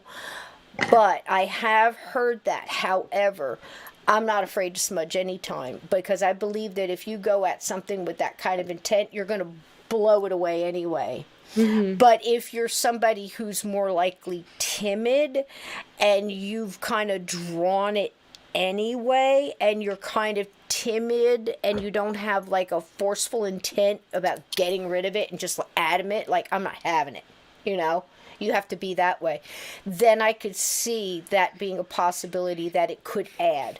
But that's how I look at that. I don't know. I would love to talk to that person and see, because usually when you get a Native American explanation like that, you have to listen to every word and the way it was articulated and the way it was, how it was put.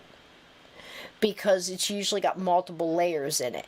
It could have been that person was telling that person, you better not do this at night because you're already on the edge. You see what I'm saying? Yeah. It might not have been a blanket thing, but that's how I'm looking at that. Other than that, Laura, what do you think about that? I never heard that before. Mm-hmm. I mean, I don't know. Pretty much with what you just said. Donnie says, I've never smudged. Should I smudge? Wait, what's smudge? Smudging is basically this, babe. See it? Yeah, mine's upstairs. There's what's left of that sage stick. This one is all white sage, hand-tied. You can also do it in sweetgrass and things. Everything's got a purpose. But basically, we call smudging can be just about anything. Usually, you're talking about white sage when you're doing that. And the first thing, now this is me, this is what I do, this Native American. The first thing I do is thank the herb, because all plants are living, all plants have a spirit, they all have emotions and feelings, believe me, they do. You've seen all the studies where if you yell at one plant all day long and call it ugly and play hard, nasty music at it, that'll eventually die. And the plant that you played classical music and told it was beautiful and all this other stuff, and you gave, and that one thrives. There's different things. I believe there was even a study at one point in time where they, I believe a scientist did something where you could hear grass screaming when you cut it. I've heard that. The energy that came through. So basically, you thank the plant for its sacrifice, for its properties, for its healing properties, and you give it respect. That's the first thing. Then you light it. You're adding an element to that, which is, you're adding fire and wind and oxygen, the whole thing. So you're putting that together with it. The very first thing I do after that is I send the smoke first to the Creator, because without the Creator, we wouldn't have this plant. So I send it up, and I do that 3 times, 4 times. And then I turn and I do all directions. I do all of my ancestors. I start with my east and all my ancestors to the west, to the north, and to the south. And then I finish in the center. And that's to all my ancestors who walked before me, because without them, I wouldn't be here. And then you break it down that way. And then when you get to that point, then you start at your feet and you smudge yourself all around and you bring it in and you say all negative must leave and all positive can remain. And then at that point, you add all of the stuff that you believe, that you feel in your, so if you could do prayer, you could do energy, you could do a mantra, you could sing a song, you do whatever you want. But most of the time I tell people that would be, if I was doing it at my home, I would then go around my home. I open the windows, I start in the far corner of the house, and I work all the way through, and I do everything. I open cabinets, under beds, in closets, and I say, all negative must leave, only positive can remain. I usually do the Archangel Michael prayer, and then I have a couple of other things that I do, and it depends on what I'm getting rid of. If it's really bad, I've got stuff in the background playing like an Archangel Michael cleanse, and he goes, it's like a vacuum, it just goes through it, it just takes it all out and does it that way. So when you're all done, you take the last little bit in your last room, you push everything out, and all the smoke, and then I let it go out on its own. I let it go. A lot of times people will say, if you have a lot of dark smoke, if it's really bad, I'll add some Palo Alto wood, and crystals and things like that. Depends on what you're fighting. But if I'm doing that for me, that's usually enough. If I'm going to somebody else's house, the first thing I do is I sit down and I said, what is your faith, foundation of faith? And if they say, I don't have any, I talk to them a little bit more, because usually they do. And they just don't call it that, or they call it something else. I'm like, where do you derive your strength from? Where do you get your, so it could be a combination, Wicca and Buddhism. It could be, Christian, Native American. It could be, 10,000 other things. We try to find out where their faith base is, because everybody's got something. Like I was trying to tell you the other night, if you don't think that a Native American shaman will go into, say, an Afghanistan person from Afghanistan into their home and help them rid their home of a jinn, because that person is Native American and that person is maybe believes in Allah or follows the Quran, of course they're going to go in there and do it. But what they do is they try to combine. Okay, they try to combine faith, foundations, light, all that stuff together, and they find a way to combine those things. So I would do, if you want to go through and you want to speak from the Quran while I do this, absolutely. But at the same time, I'm going to throw my stuff down, and I'm going to throw my Native American stuff down. I'm going to throw it all down, because that's how you do it. There's not like one thing. Now, if it came in, if all of a sudden the closet door busted out and a big old demon popped out and said, this, whatever, I would be absolutely using what I think that I would need to use to get rid of that. And I'm not having it. This is how we're doing it. And it works. But that doesn't mean that the person's sitting on the couch doing a prayer from the Quran, or a prayer in Chinese that might be Buddhist or something else. That doesn't mean that doesn't have power. It all has power, and it all combines and makes one great light of faith and love, and it's beautiful, man. So that's some of the most beautiful things I've ever seen. Have you ever been involved in something like that, Laura, where everybody's just multiple different faiths and beliefs and everything come together? I bet that would be pretty cool, though. Well, that's why I did that in the cabin. At the end, nobody said, well, what do you believe in? Well, you're wearing a cross, so, you can't come over here in the sage circle and help us fight, fight the dogmen with the Bigfoot, because, no.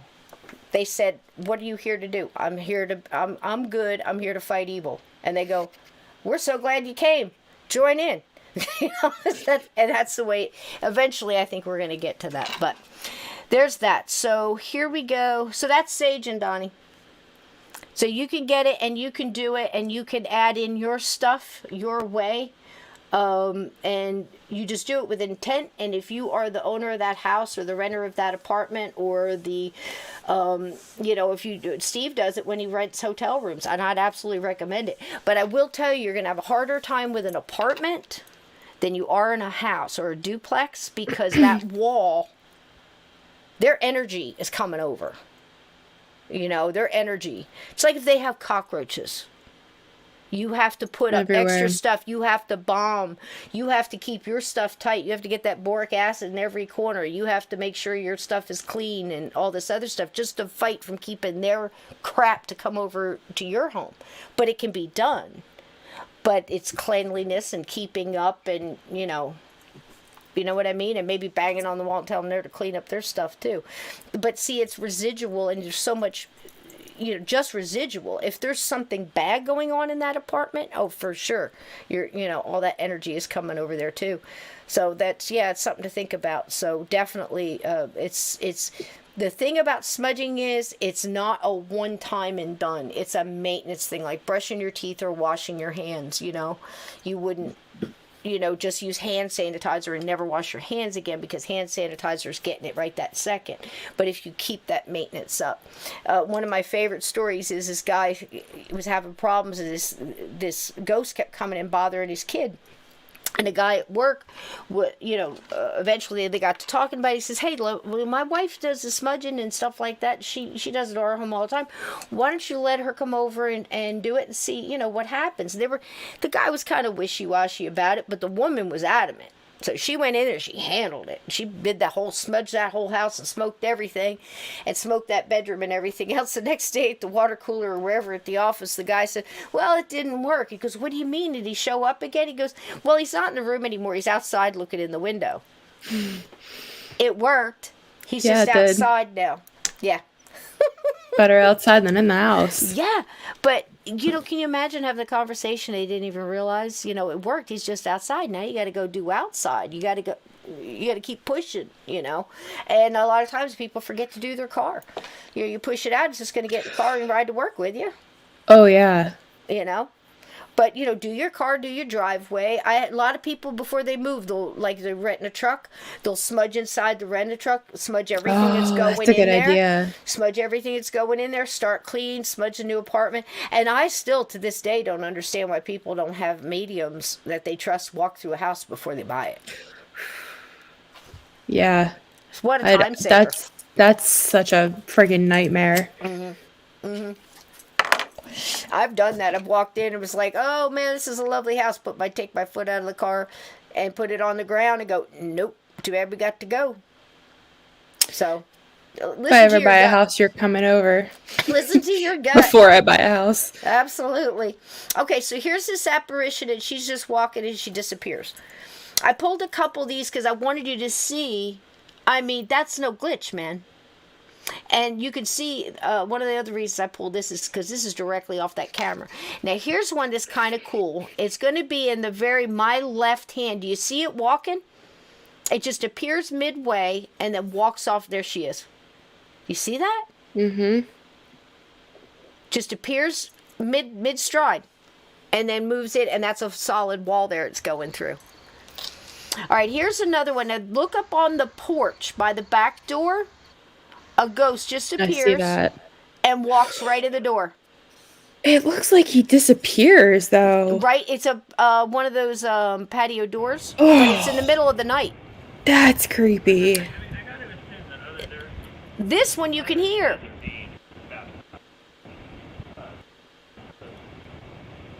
He's like walking and talking. It doesn't come out the other side. And I'm going to show you that again. A little bit closer. I think I got it towards a little bit closer. And it's not an open door. There's glass there. It's like 3 o'clock in the morning. Everybody was in bed, asleep. Look. Boop. Right in. That's nuts, man. What do y'all think of that? Blue says this could be a memory card burn. They can be common on a looped use system, like a lower quality home system. Absolutely, Blue. It sure could be. I've heard of that, especially on, like you say, like a 7-Eleven or a convenience store loop, where they keep using the same tape over and over and over again. And I do know people talk about that. I don't know about the one on the porch. I can't speak for that one.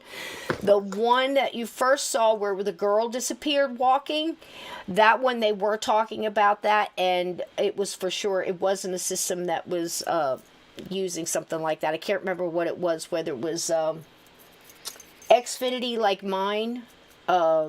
Yeah. Or Dottie says maybe that ghost caused the memory card to burn.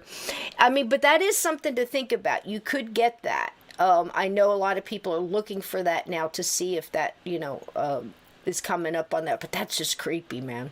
That's 3 o'clock in the morning. If I saw something like that coming into my house, I'm scared to look at my CC tape. I'm telling you, it happened here. A couple weeks ago, Mario says, here, look at this. He got a thing that, movement in the house, whatever, and it'll send you a thing on your phone and you look at it. If nobody's supposed to be home, you look at it, you expect to see a cat coming up and using the scratchy or looking out the window or something. No, it wasn't. It was my son came down the hall, went into the kitchen, and then a couple minutes later in a dark living room the light came on. And then 2 days after that, I walk out the door with my son, And we went and did some in the yard, came back, and the TV was off when we left, and it was on when I came in. And I'm looking at where the cats were, and I'm like, okay, I need to know. So I go back and I look at the footage, and I look at the videotape of the living room and stuff, and I'm like, okay, did the cat get on the table and hit the remote? You know, this is BS, because I know damn well there's 4 remotes. I can't turn on the goddamn TV. I have to hit this. I pick up this one, I push the button, and the blue light comes on, and I pick up this one, I hit the button, and the red light comes on.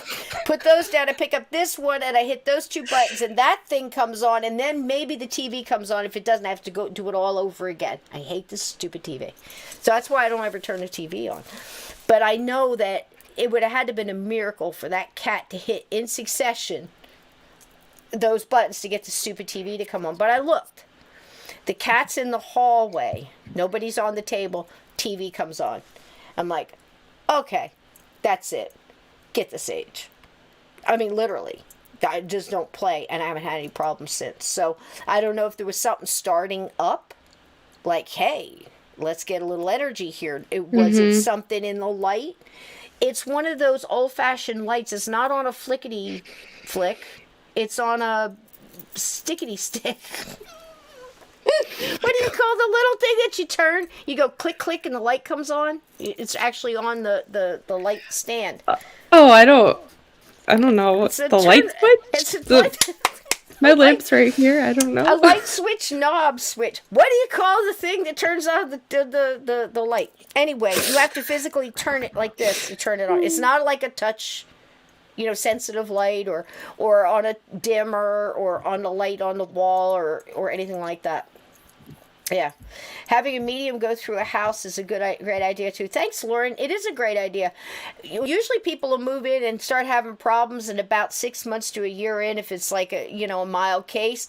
Then they call us and we go in and go, well, I felt real funny when I was moving in, but I just thought it was moving in jitters, like this. You walk in, you put boxes in the living room floor, get out.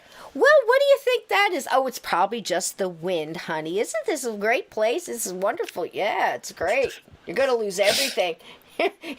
Your walls are going to start bleeding. Oh, my God. Get out. But there you go. Hey, Steve. 2 of my favorite ladies. There's Steve. Hey. Hey, Steve. Boy, you're missing it tonight. We have no idea what we're talking about. We sure can use you. No, we're having a ball. Someone to keep us on track, right? Yeah, he's... Hey, do you have the video I sent you of my friend's house? Do you have that uploaded or no? Let me see if I can find it. Because that's a good one. I mean, it's not like crazy, but it's... I might be able to go get it if I don't have it in here. If not... Do you have it on yours? You could share it on yours and we'll just pull it up like Steve does. Or we could do I don't know. Do you want to do your little slideshow? I don't know. It's up to you. Let's do it. What do you say, chat? Now look at that. Isn't that great? I love this. I love this episode art. Don't you love it? Yeah, I think that's really cool. Can you tell which one's Laura? Yeah. I thought I loved her hair. She's so Victorian, but her ribs, she needs a little meat on her ribs. Okay, let's see here. Now the first slide, this is the book, right? That you got? Real Ghosts, Restless Spirits, and... Haunted Places. Haunted Places by Brad Steiger. Oh, wow. Yeah, And Edna, I'm so glad to see you guys in here tonight. I can't tell you how great it is to see. Hi, Chris. If I didn't say hi to you, hello, love. These guys are having this real conversation over here about, like, haunted houses that they have and stuff like that, and I'm missing some of it. But wait a minute. I'll go back while you're doing that. Hold on, sweetheart. I'll get it. Oh, it's been throughout. Okay, Be Kind has got something. Wait a minute. What's Donnie Cho saying? I've accidentally moved into haunted apartments before. I've since learned my lessons. Consult with a trusted medium before making any major house move. It's absolutely true. I mean, it makes sense, right? I mean, there's even those places that in certain states they have to tell you have to divulge whether or not the house is haunted. There was in New York a couple of years ago, a house was through a lot of stuff going back and forth, buyers, and you should have told us that these things happen in this house. You should have told us you were having problems, the hauntings, supernatural stuff. It actually went to court, and a judge deemed a house haunted, first on the books ever, legally said that it was haunted, and that they had to tell people before they sold it. It's actually on the books, so that was pretty trippy. Pretty trippy. Yup. The land, it depends on the history surrounding areas and ley lines. That's true, Andrew. Absolutely does. A lot of times people, I'll laugh when we're having a conversation or somebody asks, and I kind of know where it's going to go when they say something like, but it's a new house. This house doesn't have any history. That drives me crazy when I hear that. I'm like, no, do you not understand? And it's okay, because you have to think, if somebody came into me and started talking about, jet fuel or something, or rockets going to the moon, I wouldn't know where to start. Just some people just don't have a clue about this. I mean, I guess have the wrong idea.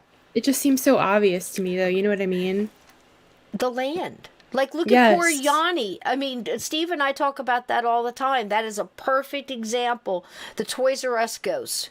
It goes back. It was famous. If you were, a lot of people weren't even, in the chat alive back then. But this was in the early 70s, and he was in love with he was a farmhand. He was in love with the owner's daughter. So his boss's daughter, and he had a little bit of a mental disability, so he just thought that he wasn't presenting his love well enough for her, and she's just ignoring him and going on. She's rich. She barely even knows he exists, He's just a farmhand, and in his mind, she's the love of his life. Well, she comes up to him and she's very flippant in how she speaks to him, and we only know this because in a letter to her, he wrote this. He said, "The last words you said to me were so cruel, but I know that's not really how you feel." I mean, he was just so, I don't know, it was just he was had such an innocent mind, and his words were just amazing, the way he wrote everything out. And he said that he knows in time that, her love will grow for him, and he just has to be able to provide. He's a hard worker, and it was so sad, all the stuff he went through. Well, she came up, was very ugly to him, and said that she was marrying somebody else, and that he just needed to stop thinking about her or whatever. Just broke his heart. He was so upset. He was chopping wood. He wasn't thinking about what he was doing. He went right through one and almost cut his leg off. Well, he didn't go for help. He lived in the woodshed. Again, this is going back. This is early 1800s. And he goes and he stays in the woodshed, and of course he got infected. The cut got infected, and he got a fever, and he died.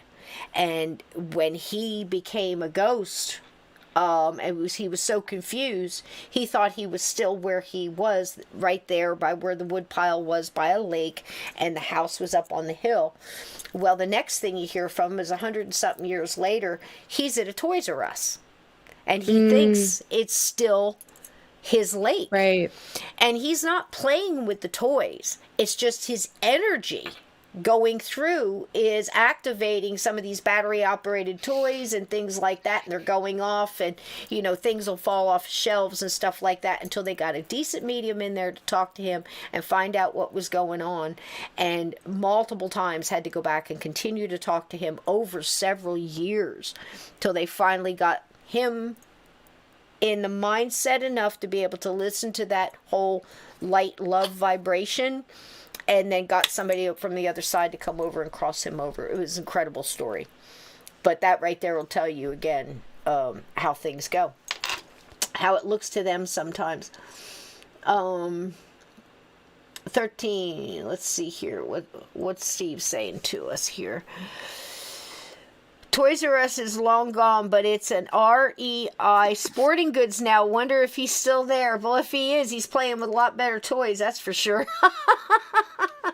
It's a sporting goods store, right? Okay, Laura, let's see what your first one is. We have, sorry about that. I just smacked the mic with my headphones. That doesn't sound good. Sorry, guys. We have a picture here. So basically, she's showing you pictures out of the book that she has, and we wanted you guys to be able to see it clear. So this is we spare no expense here at Journey Through the Gate for your viewing pleasure. What's this about, Laura?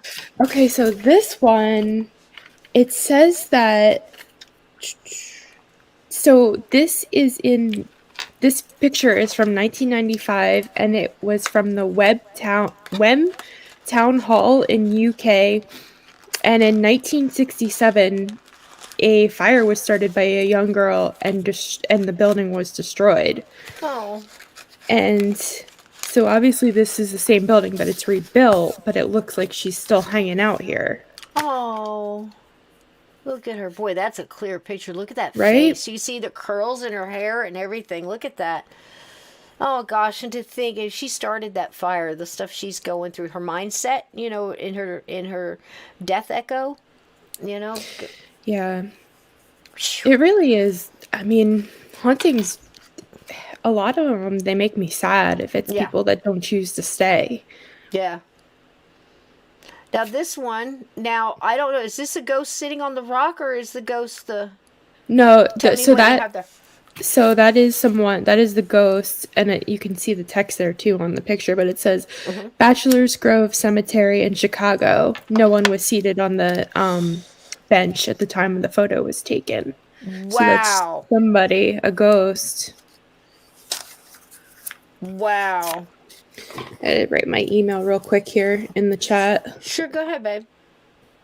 But you can... Right. A little girl's got a pharmacy now. Pyromancy. Got pyromancy. Yeah, see, I mean, that just makes me think. Every time I see this, I just want to go there and talk to these people. I mean, I just wonder if they're still stuck. I know. It bothers me. It does to me, too. But look at this woman. See, it was such a clear picture when you sent it to me. Now, when she sent me these pictures, I didn't know anything about them. I just put them in the slideshow. I honestly thought you were going to talk about the splotch on the tree because it was such a... Oh, yeah. Probably a flash or something like that. But that's an amazing photo. I had no idea that the person on the sitting on the rock or whatever that bench is the ghost. That's incredible. Mm-hmm. Oh, I just dropped my note sheet. Uh-oh. There she goes. Okay. That's incredible. And where did you say this was again? In Chicago, Bachelor's Grove Cemetery in Chicago. Yeah. Wow. That's something. My goodness. Okay, I know this one. Yeah, you and Steve had this one on before, but I pulled it out the book because I thought it was definitely famous. Worth talking to. Yeah. It is. Tell us. So this one had a little, so it was weird. Some of them, I couldn't find the stories in the book to go along with the pictures, but you would think that they would be there. Right. But so with this one I have, and I'm going to butcher how to pronounce this stuff. Totally sorry, guys. But it's the Brown Lady of Random? No. Random? Ranham Hall? I don't know. I'm sorry. It's hard to say. Random Hall, yeah. But so this picture was taken, I believe, in 1936, and it was thought that she's either wearing a wedding gown with a veil or a shroud. And the woman in the picture is Dorothy Walpole Townsend, and she is the sister of Sir Robert Walpole, first Prime Minister of England. And then it says that you can see Dorothy carrying a lamp down corridors of this building. And then I also have she's from 1712. She was 26 years old and married Lord Charles after his first wife died. And then supposedly, this is kind of the story, that Lord Charles learned that Dorothy had been the mistress of Lord Wharton. I don't know, I'm sorry. He imprisoned her in her room, and she died either of a broken heart, fell down the stairs, or smallpox. So that's why she continues to haunt the place. But that's all now this hearsay. Bastard, let me tell you though, this bastard, the story is, it's so you know more? Deeper. Yeah, a little bit deeper. He heard that she was having an affair, locked her in her room, had people put bars, so she couldn't get out. And now this house was so big that they could get away with that. No servants were allowed to go down that hall. So nobody could hear her screaming. I mean, they did whatever they could to make sure that nobody could hear her screaming out the window or anything like that. He actually starved her to death. Oh, jeez. So she died slow of starvation, and she died in a brown dress, which is why it's called the brown lady. Yeah, That she's usually seen in a brown dress, and it is like a veil over her. So that's why she looks kind of like a bride there in a little bit. There's a couple of other pictures of her like coming down the hall. But this one is actually really good. You can see her face. But she said that what she was going to do was curse that home and haunt so he would never be happy. So she basically drove him nuts. Good for her as a ghost. Yeah, it's sad she's still there though. 1700s, that's a long time to be there. She's definitely one that needs to be crossed. But as everybody's saying in this chat, this book right here, you've heard Steve and I many times bring this up because this was one of those ones that you'd stare at in a book in middle school because you're, my God, this is a real ghost, because you'd get a lot of those old ones where the ectoplasm during the spirit movement, where they had it almost look like cotton gauze coming out of their mouth and out of their ears and stuff, and all those silly pictures. And then you had something like this, that really looked like somebody coming down the stairs. It's an amazing picture. Picture, and it's an amazing story. And it's not, so many times a lot of those wonderful kids stories, Rapunzel and things like that, let down your hair. A lot of those stories stem from this kind of treatment.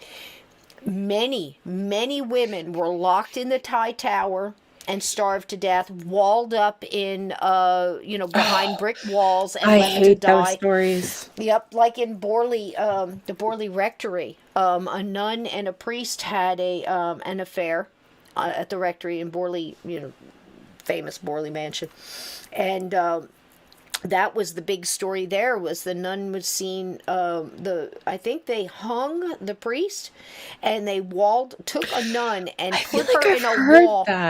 Put her in a wall, and brick by brick. Can you imagine her in there crying? That is just it makes me sick to think about it. As those bricks went up, and then they stood there and listened to her scream while it dried. And then left her a nun in there, and that was her punishment for falling in love with a priest. All the things that priests do and get away with it, but boy, you're going to wall up a nun, right?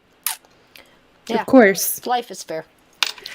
Steve said that he sent you a picture, but I don't know if you can get it and then put it on here or not.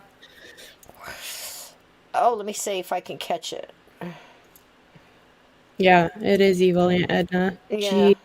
Oh, wow. Oh, gosh. I'm going to have to show these. This is great. Let me see if I can get this. Ooh, I don't know. I might lose the whole thing, but I can try. Let me see if I can do it. If I lose you guys, I'll meet you in the other chat. Wherever that is. Oh, my goodness. Oh, I'm going to try. Oh, well, it's just me now. Now Sysco's gone. Okay, well, this is awkward, guys.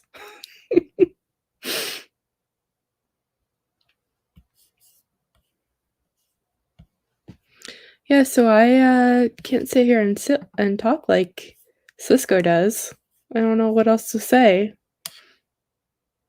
Yeah, she did get sucked in. She's in the other dimensional chat or something. Oh, Lord.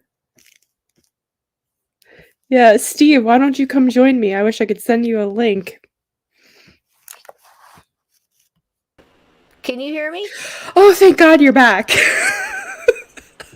I'm back. It was just me for a while, and I was just like, you? Yeah, it was. And we're like, oh, Sysco got sucked in. Oh my God.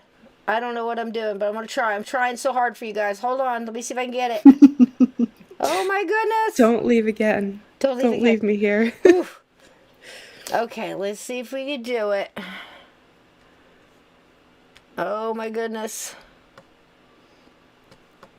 Yeah, I was scared too, Donnie. Don't be scared. It's going to be okay. Let's see if I can get this.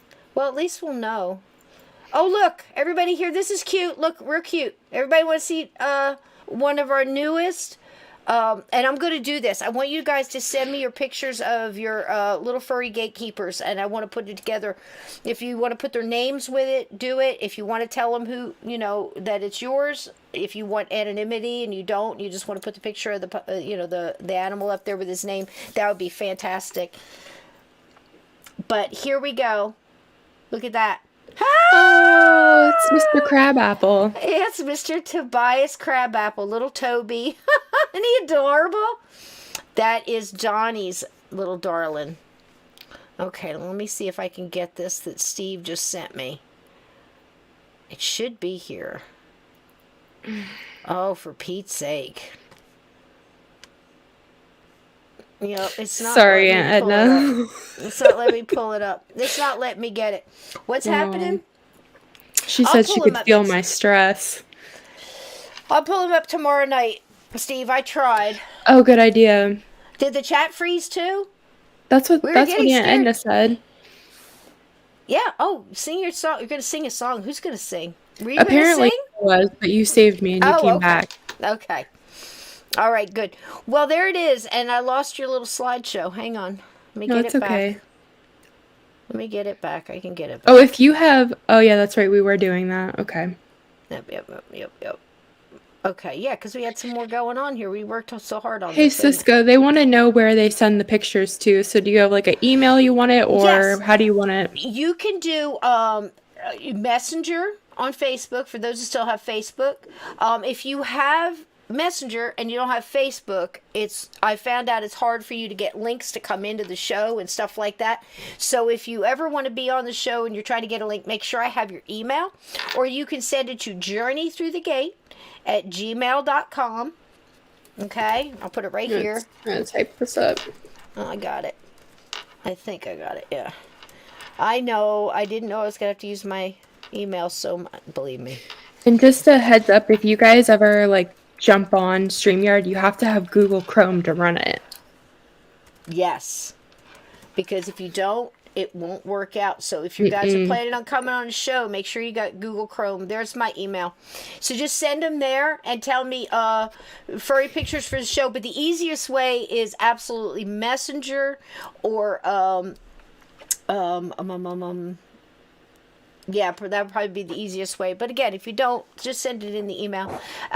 Just the pictures, and I'll put them up. I'm putting a little video together of all our furry gatekeepers, because this is the thing. We always say the gatekeepers has so many layers of meaning to it. It's not just you guys are keeping the chat, loving and positive and keeping out the jerks, but that's what we do in life too. But the best gatekeepers I've ever seen is Sysco Murdoch, honey. Just friend me. We're typing the same thing at the same time. I'll let you do it. Okay. Yeah, I was. There. Just friend me on Facebook, and you can send it in that, or Instagram as well. Journey Through the Gate on Instagram as well. And if you're a friend of Laura's, you can always send them to Laura, and she can send them to me if you just do Instagram or whatever. But we'll get them in there. But I would love to do that and have everybody's pictures of their gatekeepers up there, because there are gatekeepers. They're the ones that meet us at the door when we come home. They're the ones that snuggle up with us at night and keep us safe. And if you've got cats, I don't think I'll ever sleep without a cat again, because the stuff that goes on at night, that cats definitely will keep some stuff away from you. Oh yes, I've heard that for sure. I've heard they even I don't know, I wouldn't say tap. It's like if you are a person that when you go to sleep and you automatically start leaving and doing like astral traveling and things like that, you're basically leaving your body. I've seen where cats Like if you're in trouble, they'll actually tap you awake, get in your face, Really? and wake you up because they can tell that you're like, no, you need to get back here now. No way. Yeah, and they'll keep you from Wow. getting too far off and stuff like that. It's amazing. I mean, there's That's so many very levels. cool. Yep, dogs are usually the first ones to see. Spirits that are coming around, like we were talking earlier, like the hair go up in your back, and they're barking at the corner, and what's going on. You'll see dogs doing an awful lot of that, but the cats, if you notice something, they usually come closer to you, or they'll stand up and like get in between you or whatever. Boy, you see that, then because I see mine doing that, and I'm like, okay, I've heard a story. Oh, sorry. I was going to say, I think in another way that's why if you've got something really negative, it starts attacking the animals first. A lot of people think because they're easier target. I don't think so. I have a different, like I said, I don't think so. I don't know. But I my think it's guess because they can is- see them and sense them. That's always been my kind of Yeah, thought. they're like tattletales. Well, it all depends on who's doing it and what they're thinking too. If it's a negative Right. spirit, they're gonna, that's Some- been it. Yeah.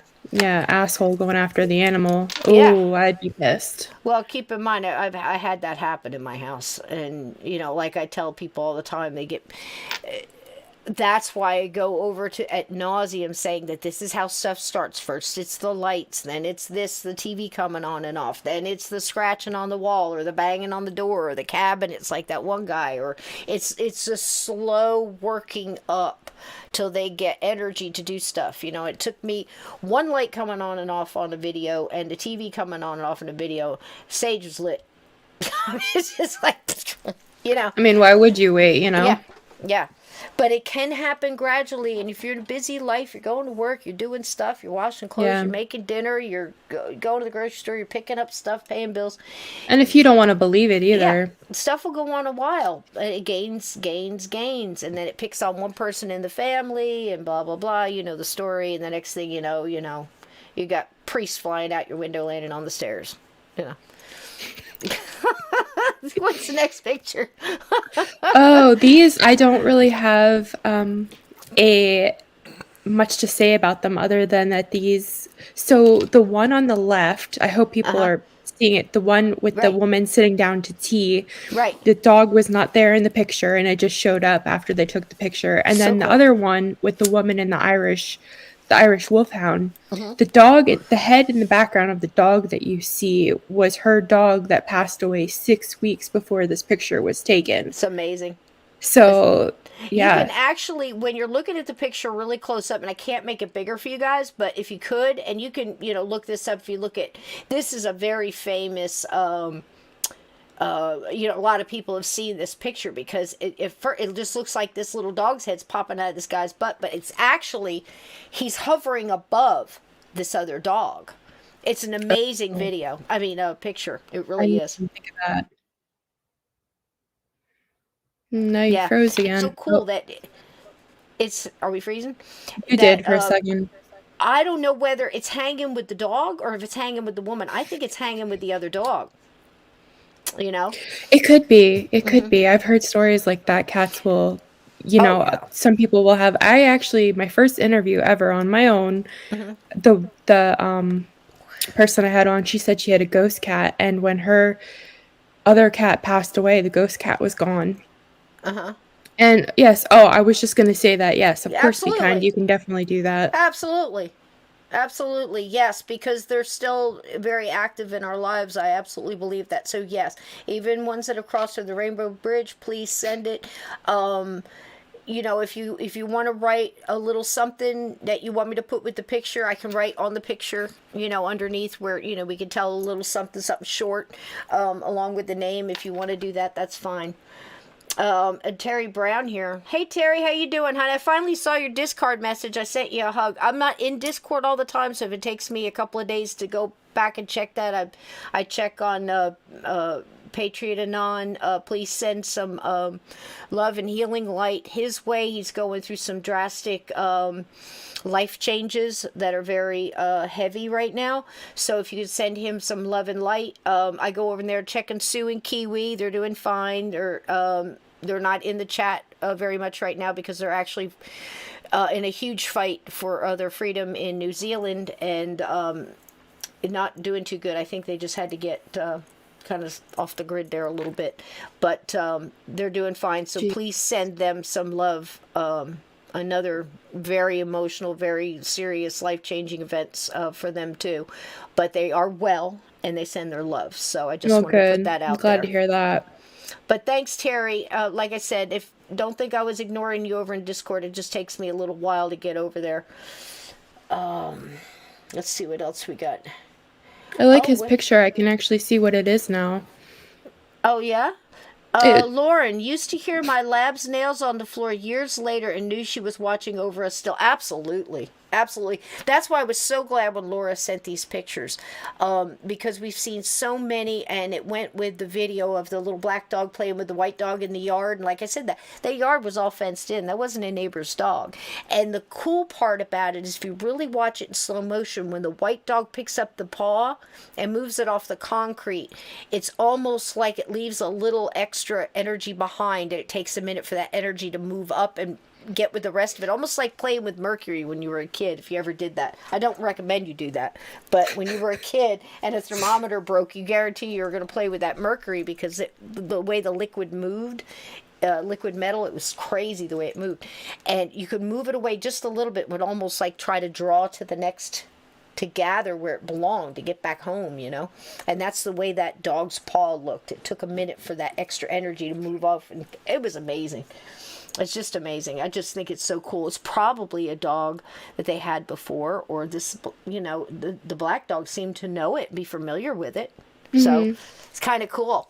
And I've seen a lot of videos like that of dogs playing with cats and cats playing with other cats and cats appearing on the couch where it used to sleep and then disappearing on a lot of home videos. So how many people in the chat, let's ask this, have home cameras, whether it be in your driveway or maybe in your home or a baby cam or something like that, or to watch a grandkid? How many people have those in your home and you're a little afraid to look at your surveillance? So I do have a story that kind of that does go with that. So I told this story over on one of Steve's live streams when we used to do them on Missing Persons channel. And my ex-boyfriend lives in my grandmother's house.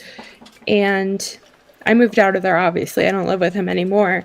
But he put in a security system, and now his new girlfriend lives with him, right? Mm-hmm. So I'm friends with them. It's all good. And this was maybe like last year. They had this weird thing come up on this. They have like the Ring cameras. It came up on his phone, and they saw like this person, like a man with a hat, walk through, and it was like, and he like turned it. It was like a shadow, like smoke, and it disappeared. And then I guess he didn't. For some reason he didn't save the video because it was like, oh my God, I wanted to see that. Yeah. So ever since then, this is really strange because and when I lived there after my grandparents passed away, I didn't ever notice anything. So I almost keep asking his girlfriend, like, are you sure this isn't something that's related to you or somebody that's attached to you? Because either that or it's my grandfather coming back and being like, who the heck is this girl that's not Laura in my house? Right. Those are my two theories. I don't know. But okay, so anyways, so she has this feeling of that at nighttime she can't look out the side house window because she feels like there's a man standing there looking at her. And she's like, I don't know why I think that. I just feel that. And she tells me like that the dog will just stand and bark in the corner. And there's also been times where they've caught orbs. They have a Ring camera in the living room now to watch. They had gotten a puppy to watch him to make sure he's like not tearing up the house while they're gone. And they've seen orbs come through on the camera lately. And then also too, like I'll go over there because my cats are still there. I'll go over there and I'll house sit for them when they go away on vacations. And the one night, it was really late at night, and I went in their bedroom to put her hairdryer back because I had used it. And I heard it sounded like somebody was in the basement walking around. And it was just me home. And the only thing was there was cats. And then, so I had left, like the next day or whatever, and my sister goes in the house to feed the cats for me because I wasn't going to be back there till later. She said she heard somebody walking down the hallway. So something is going on in that house, and I don't know what it is. Okay. But when my grandfather had passed away, my mom was sleeping over with my grandmother, and she had said that she had felt my grandfather sit down on the end of the bed with her. Now, let me ask you this. Okay. The typical questions I would ask in a situation like this is, first, when you were there before your grandfather passed, did you ever feel anything in there?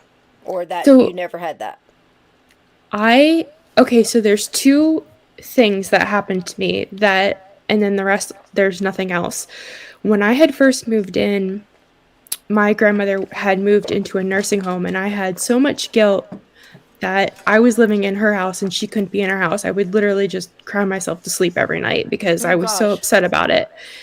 And I would have these dreams that my grandfather was like in the breezeway in between the house and the garage. It was like a connected little breezeway, and that he was trying to keep something evil out of the house and protecting me and my grandmother. And then also in my dream, we would be in the garage because they'd keep their car in the garage. We'd walk through the breezeway and go to get in the garage. We were like panicking, like rushing to try to get in the car to leave the house and get away from whatever was like this evil thing was trying to get us.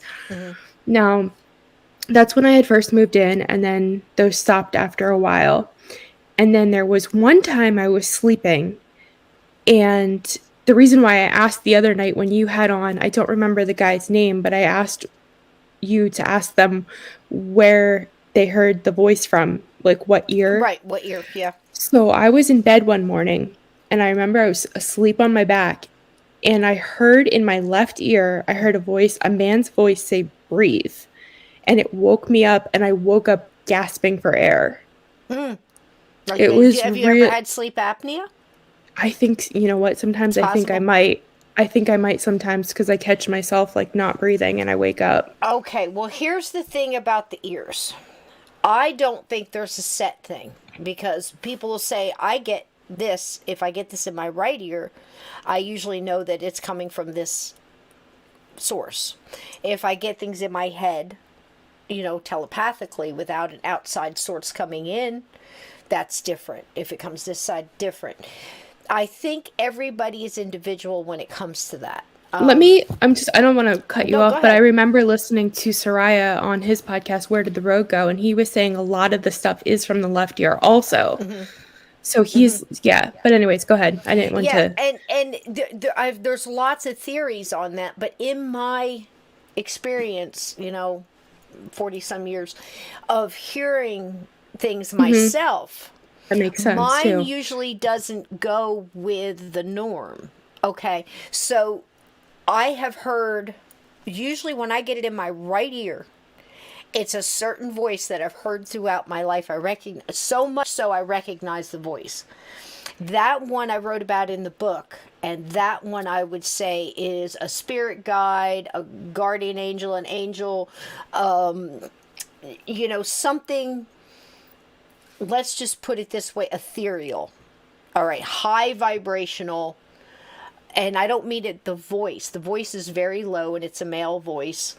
And it's the one when I was, after my mother died, I'm on my knees in my bedroom, and it took me weeks and weeks and weeks to get emotional about it. I was in like shock. I didn't cry at the funeral. I didn't want to. I was more like helping everybody. I was being strong. I was being a warrior. And then it hit me all at once that I was cursing God. I was like, I hate you. I don't believe in you. And I'm doing all those, 12-year-old, 11-year-old kid things. I'm just yelling, cursing God on my knees. And, you let her die, and you took her from me, and all this, I hate you, I hate you, I hate you.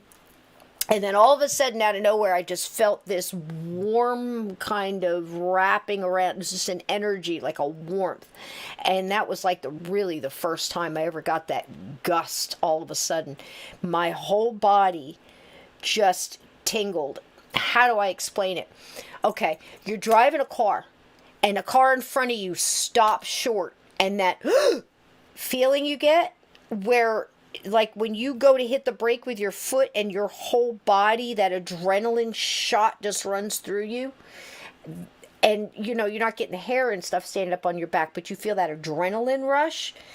Take that and add like a getting into a warm, really hot bath feeling, and that water going around you. Add all that together. Now have your hair stand up, and your goosebumps start all at once. That's what I felt. And this just warmth of light, like my eyes were closed and I'm cussing. I got tears running down my face, probably snot, God knows. I'm screaming, you know. And all of a sudden I feel this, and then I hear, bam. Who are you talking to then? Just real, you know, kind of sarcastic. And I just stopped. It was like in mid, like, you know, I was like, something like that, and I just froze, and I just listened. Every time I hear that voice, it comes from there. Now, there is sometimes a visiting spirit, one that's crossed and come over, I will hear in my right ear. Sometimes I get it telepathically, sometimes both, and that's hard to describe how I hear that. That's weird. But sometimes, like the old lady that was coming around in the grocery store, and I'm guessing it was her husband, or it was a male that really loved her, kind of a husband type feel, or older friend that was male or something that loved her like that, cared for her. You know, he's telling me she's coming around, she's giving up. You know, she's in so much pain. She's giving up. She misses me. She wants to surrender and give up. She's got more things she has to do. She has to go through. She has to fight. You know, he's telling me all these things. Tell her I love her. Tell her I'm okay. You know, and I'm hearing all this stuff as she's walking, and then I'm getting her pain coming at me at the same time. So I knew I could discern that. The left ear, I don't get good stuff in my left ear. That's a lower vibrational thing for me. Well, that's does that make sense? Well, Glenn just said in the chat, Kabbalah talks about, how do you say that word? Let me say from the left side associated with evil, like the left-handed path. There you go. That's what I'm saying, Glenn. And now, see, I had no idea. See how all the things, all the different things, they have this core. In this core of truth. Oh, yeah. I mean, it's just amazing. That's why I say, like, I don't understand why people don't reach out to a lot of different things. I'm very eclectic. I mean, you go in my backyard, you got Buddhas, you got Kuan Yins back there, you got birds, you got crosses, you got angels, you got gnomes, you got fairies, you got everything. You come in my house, same thing. It's, you know, I've got Japanese art, Native American stuff all over, obviously Halloween, but it's a combination of all the good. To me, all wisdom does not come from one place. You know, all good light energy might, but we have so many different names for that. You see what I'm saying? It's, you know, I actually was going to sleep the other night. I was trying to think of how to explain this, and you mentioned Dave Scott. And I was talking about that one experience he had. Again, I'm trying not to say it because it's not my story. But so many other people, you know, I've had to personally reach out to some of my friends because it was my family. I was too emotionally attached. I could not do what needed to be done. I could just collect the people who could. And the way I would describe this, keep in mind, guys, if you've never heard anything other than the most important thing that I think anybody's ever said on this podcast over the years has been, love has no expiration date. Love never dies. It's the strongest energy out there, and it's driven by light and high vibrational emotion and frequencies, period. You know, we're all connected to that. We all have that divine spark, some people call it. You know, your consciousness connection, your connection to your higher self, and then that is connected to something which is, you know, creator, the light, you know, all things, all energy comes from. And then as it gets away from that pure love and light and everything. I mean, I don't even think there's words for it, because that's our words, but I don't think you can describe it, how beautiful and vibrant the colors and the sounds, everything.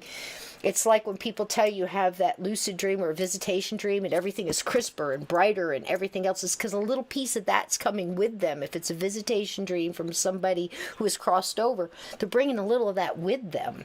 Does it make sense? So now imagine being in a dark place. It's like a void. It doesn't mean there's nothing there. It just means it is very dark and low vibrational. And it's the in-between.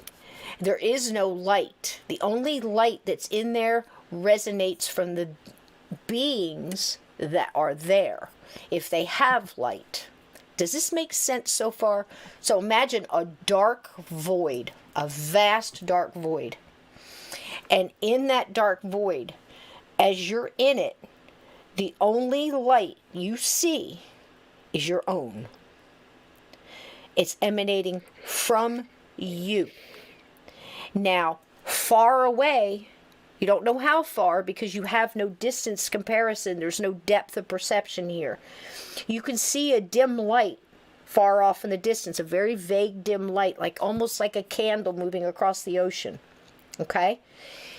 You can feel things moving around you. You can feel the movement of space and shifting. But you can also feel the vibration of the things that are there, the energy of the things that are around you, and it's not good. Okay? Now you're in there and you're walking, and you have no direction. All right? You're either angry, you're confused, you're emotionally distraught, you have no idea what's going on. And this is if there wasn't any drugs or anxiety, fear, like you just were involved in a horrible murder or something. So here you are, and this is your light. Your light is as bright as you kept it burning while you were here and alive. Okay? You have those high vibrational things. You're just a little confused right now. That light's still burning, but it's dimmed by these lower vibrational things. Okay? And as you're walking and you come in and you are connected to or drawn to somebody else that has a dim light and you come together, what happens? Two lights come together. It's a brighter light, right?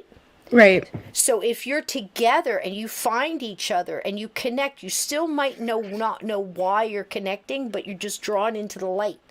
That's what the unseelie fae is like. That's what some religions call purgatory. Some call it the in-between. I've known people that have had to go in there and get people out. Like, you see that stuff on shows and movies all the time. So it's, yeah. But I'll tell you something, no questions ever asked in that place. Who does that light burn for? Burns for me. My light burns for me. Now, if I'm believing in sources of light, if that source of light brings me hope and faith and love, well, now I'm getting connected to that. What happens? Everything starts to lighten up, right? That's where you start seeing these beams of light. Now I've connected. I'm pulling that light closer to me and I'm connecting to it. Anything that's with me that's got light is going to get lit up. This is what happens when you're crossing spirits over. This is what happens if they're here in this earth plane and they're here and you're talking to them like that little girl, Laura. That little 8-year-old girl who couldn't remember what love was. They were saying, did you have anybody that you know, some people were being very kind and very careful with their words before I got in there, and they were saying stuff like, you know, did you have, you know, you loved your brother, right? Well, they brought up her brother, and the brother was the one who fell down the stairs that she felt like she killed.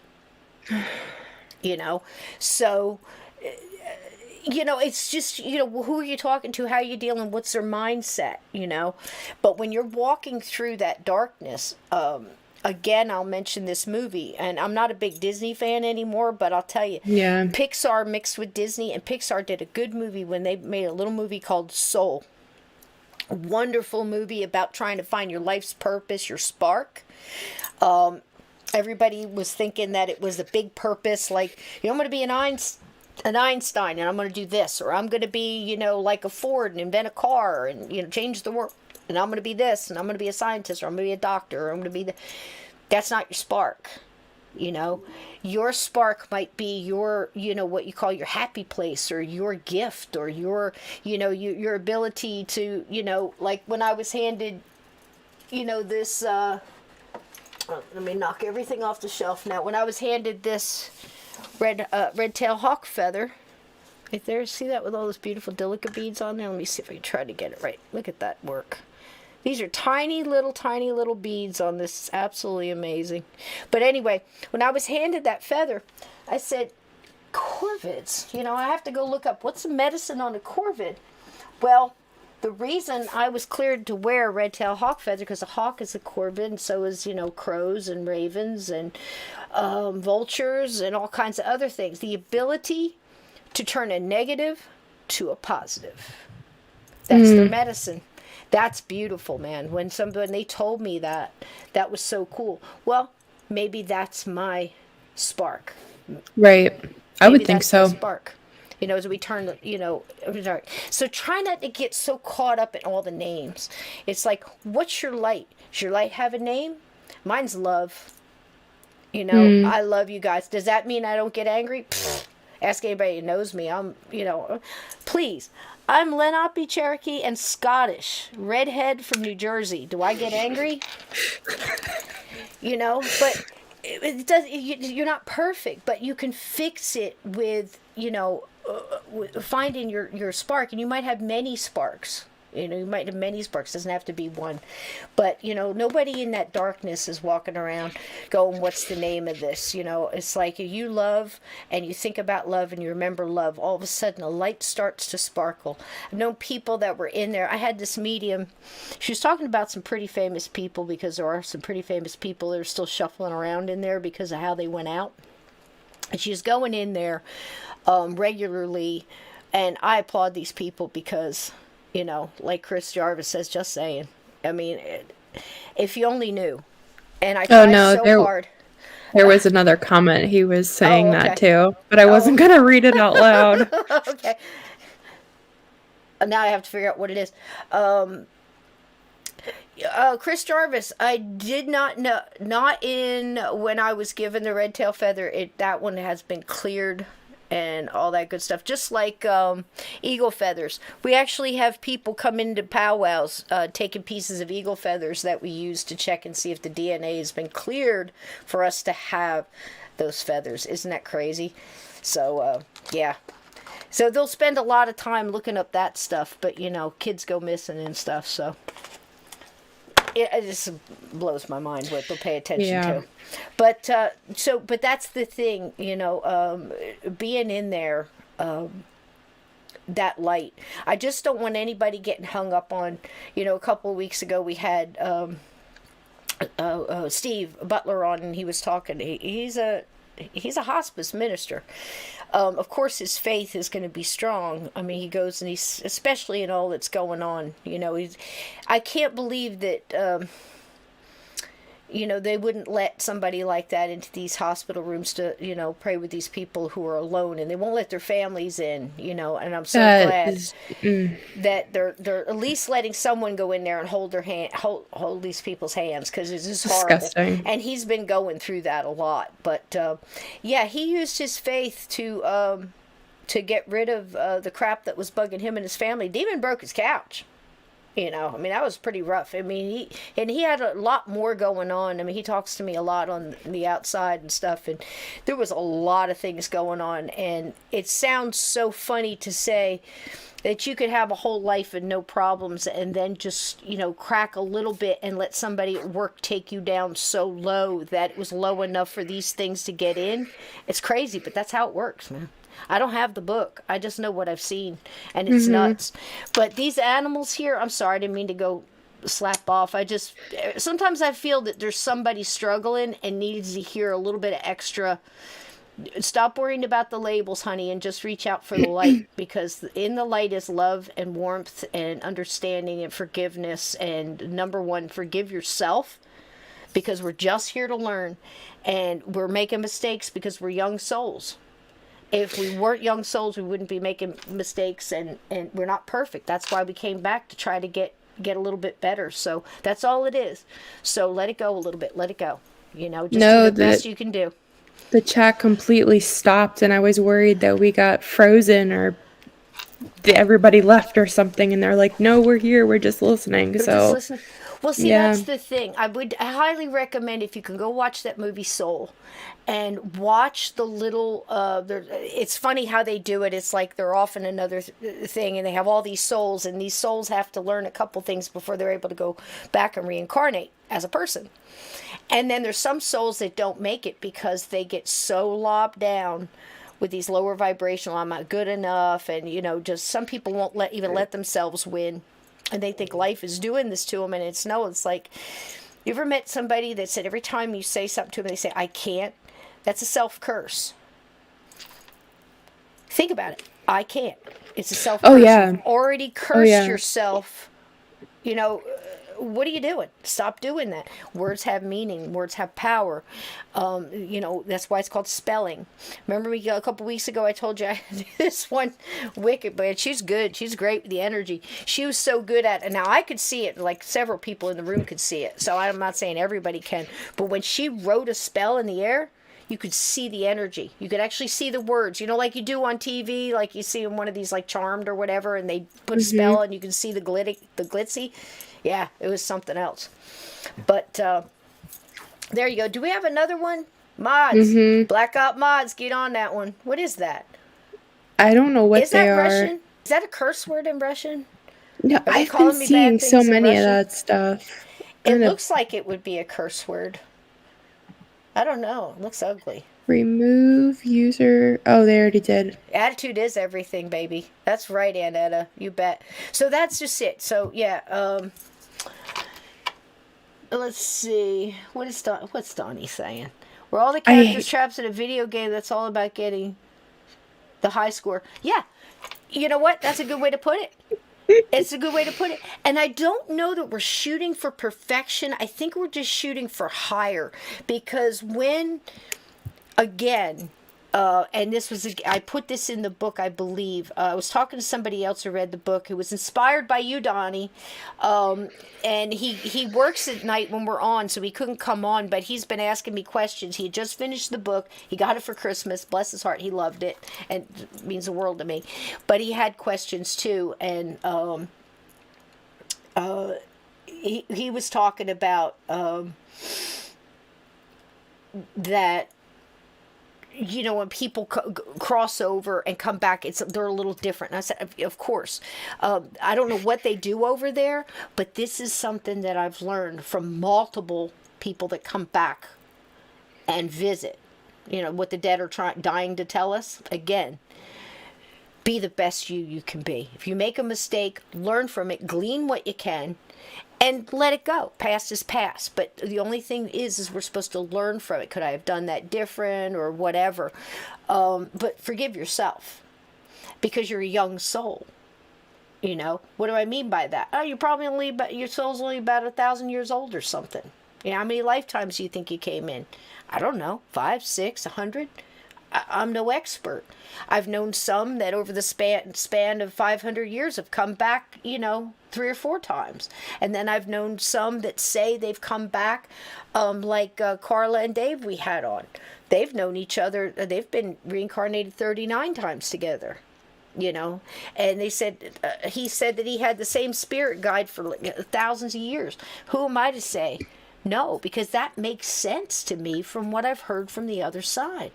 And when my mom said, let me go down and get him, and I jumped and I'm like, no, don't go down there and get him. Let him stay there. That's where he is. I don't want you to go in hell and get him. And she's laughing on the other side. No, that's not how it is. He's just lower. He's at a lower vibration. He's vibrating down here. You know, we're up here. You know, all the really good stuff is way up there. We're just vibrating here, trying to get it together, you know. And a couple weeks ago, I said that I was upset because I didn't want people to get stuck because they think they don't have a base. Listen, if what you believe in is loving nature and taking care of the earth, believe me, that's a faith-based belief. That's all you need. That's what a lot of Native Americans do. But they believe in a creator. Some call it Great Spirit. Some call it creator. Some call it grandfather. They don't get hung up on it. They just, But I do know that if you say, I believe in nothing, I have nothing, it's not the other side punishing you. It's your lower vibration holding you. And that's what happens to a lot of ghosts. So if you don't want to believe in anything, that's great. Believe in yourself, believe in nature, believe in love. You're already 99% there. Okay? So just remember that, because I don't want anybody walking around in that dark crap, because I don't have the ability to go in and get you. I know people that do, but I'm usually the one that stands on the outside and helps that person get back out. That's my thing.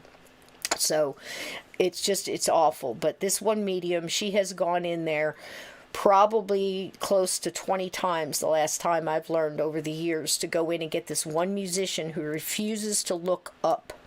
And that's what those little guys in Seoul, they'll just look down and shuffle their feet and just mumble to themselves and say how they're not good enough and they're not this and they're not that, and they're driving their vibration down. So all they needed to do was lift their little heads up and say, I am good enough and I believe in me and I believe in love. And they were fine.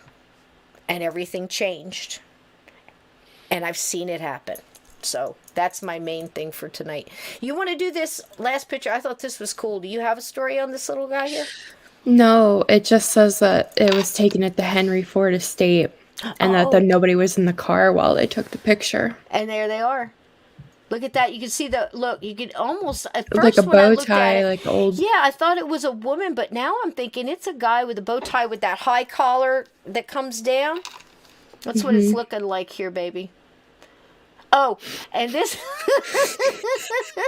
this was a little cat gift. And I sent it to Laura, and it's the cat's actually got a hold of the foot, like pulling it side to side like this. Like, please, please, please, please. That's what I was telling her to come on. But I thank you very much for that. That was very cool. I love the animal pictures too. But that one where that she was sitting on the rock, I believe it was Aunt Edna said, I see a lady sitting on the rock. It was so solid. I really thought the picture of the ghost was the flash in the tree. That's an amazing thing. There's another one with a video where a guy, I don't know how people walk around cemeteries at night by themselves like that, just trying to get pictures. I think these people are going to get hurt by, drug addicts or crazy people or whatever hiding out in the thing, because that's a danger too. A lot of people don't think about that, going into houses of squatters and stuff. I've gone into some graveyards at night. Yeah, I've done it. It just didn't seem as creepy when I was doing it. I don't know what it is, but it isn't really. Yeah. And he got a video of a lady sitting in a robe, and it was, I don't know, ladies, do you remember like the robes that used to look like in the late 60s and 70s? They were almost like a satiny kind of material, but they would have like a quilted, like crisscrosses on it, so it would be puffy, kind of like these puffer jackets look now, but they were robes that everybody wore back then, with house slippers. And she was sitting in a robe, had her hair up in curlers, the good old-fashioned kind of curlers, with the scarf over the curlers, like she's got her hair up but she's going out anyway kind of thing, and slippers. And she's sitting on the bench looking at the mausoleum, and she turned and looked at the guy and then just disappeared in the video. Crazy. Wow. Crazy. I mean, it reminds me a lot of that one that was sitting on the rock. So there's our thing. We did a lot of full-bodied apparitions. The older lady, of course it looks white in the night vision, but I'm sure it was a dark colored sweater. The thing that got me was the guy was opening the door and she opened it for him, and she's looking like, crazy. And then it went the other way too, and you could actually hear her saying, "Get out." So I think that's very much like your situation, Laura. I think that if we looked into that, you would probably see that she's either oblivious to the other stuff in the house, or she's protecting those kids, because you'll see that a lot where people come back. And I do believe that it's very possible your grandfather could be protecting somebody from that house. Why he would be on the outside, not going in, gets me, though. I'm wondering if he's not hanging back and only going in if he needs to protect somebody or something like that. I'm wondering. I don't know. And she's also said that she hasn't seen it, but she feels like she could see somebody standing at the end of the bed at night. She just said she just has a feeling, and she doesn't know why. She just hasn't seen it. But also, too, because I remember my mom saying when he passed that she felt like he was around for a while, and then he left. And you said that his wife was still alive at the time, but in a nursing home.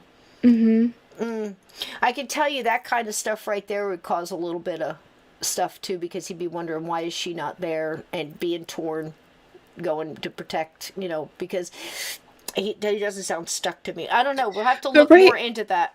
And then she passed while I was living in that house. So then now she's gone. They're both gone. And then now the new girlfriend's been there for like a year now. So makes my gut is just something that's attached to her. But and also too, that might be part of me being like, I don't want to think that my grandfather's stuck there either, because I wouldn't want that for him. But I have thought about going in there when they're not home and just talking to whoever's there and, saying like, if it is my grandfather, you can leave. It's okay. You don't need to stay here. I don't know. Well, we can get you a good medium too. We'd get you, you got to get you Rob or something like that, or Tammy. Tammy's really good at right over the phone. She doesn't need to be there. I mean, I want to talk to somebody. I want to know. Well, see, that's the thing that we need to do. And a lot of times people say, well, who do you have for this? Like, somebody will call me like Shannon or somebody, would say, I've got this person, and I have to talk to them a little bit, get a feel for it. And as I'm talking to them, I'm already thinking, okay, who do you want me to hook these up with? It's not me. It's my people getting with their people. Who do you need? And sometimes I know you think I'm crazy. Well, if you don't know I'm crazy by now, you're in the wrong chat. But I'm Looney Tunes. But I'll go over my contacts on my phone and just rub my finger across the names, and I'll get like just a little tingle or a little feel. Something feels different. And I'll look and I'm going, them really? Literally happened. And I'll, okay. And I hit the name and I send a message, and it's like, yeah, I do that. I'm like, I had no idea. But the spirits picked them. So I usually do that, and that's why I'm so glad I've got people almost in every state. I've got them, in, I don't want to say every country, but a lot of countries where I can say, okay, I've got somebody here, not far from you. Do you know anybody close or local? And I want you to keep an eye on it if you can't go yourself, because this person needs help. I mean, they've already been through like the vetting and all that kind of stuff. So I'm really glad I've got people to do stuff like that. The main thing is, boy, if we could get people before they become ghosts to just understand it's a simple little thing. Forgive yourself. I mean, a lot of times I'll still look at stuff in the past and I go, man, I got to forgive myself for that, because I had no idea what was going on. And it caused this person to learn this and me to learn this. And, I went on to do that. We're all here to do some of it we picked to do, just so we can figure our way out of it. So go a little easy on yourself, guys. Forgive yourself this year. Set some goals. A lot of people talk about resolutions and things like that. A lot of times I think it was really more bigger, like in the 20s, 30s, 40s, 50s, especially after the war.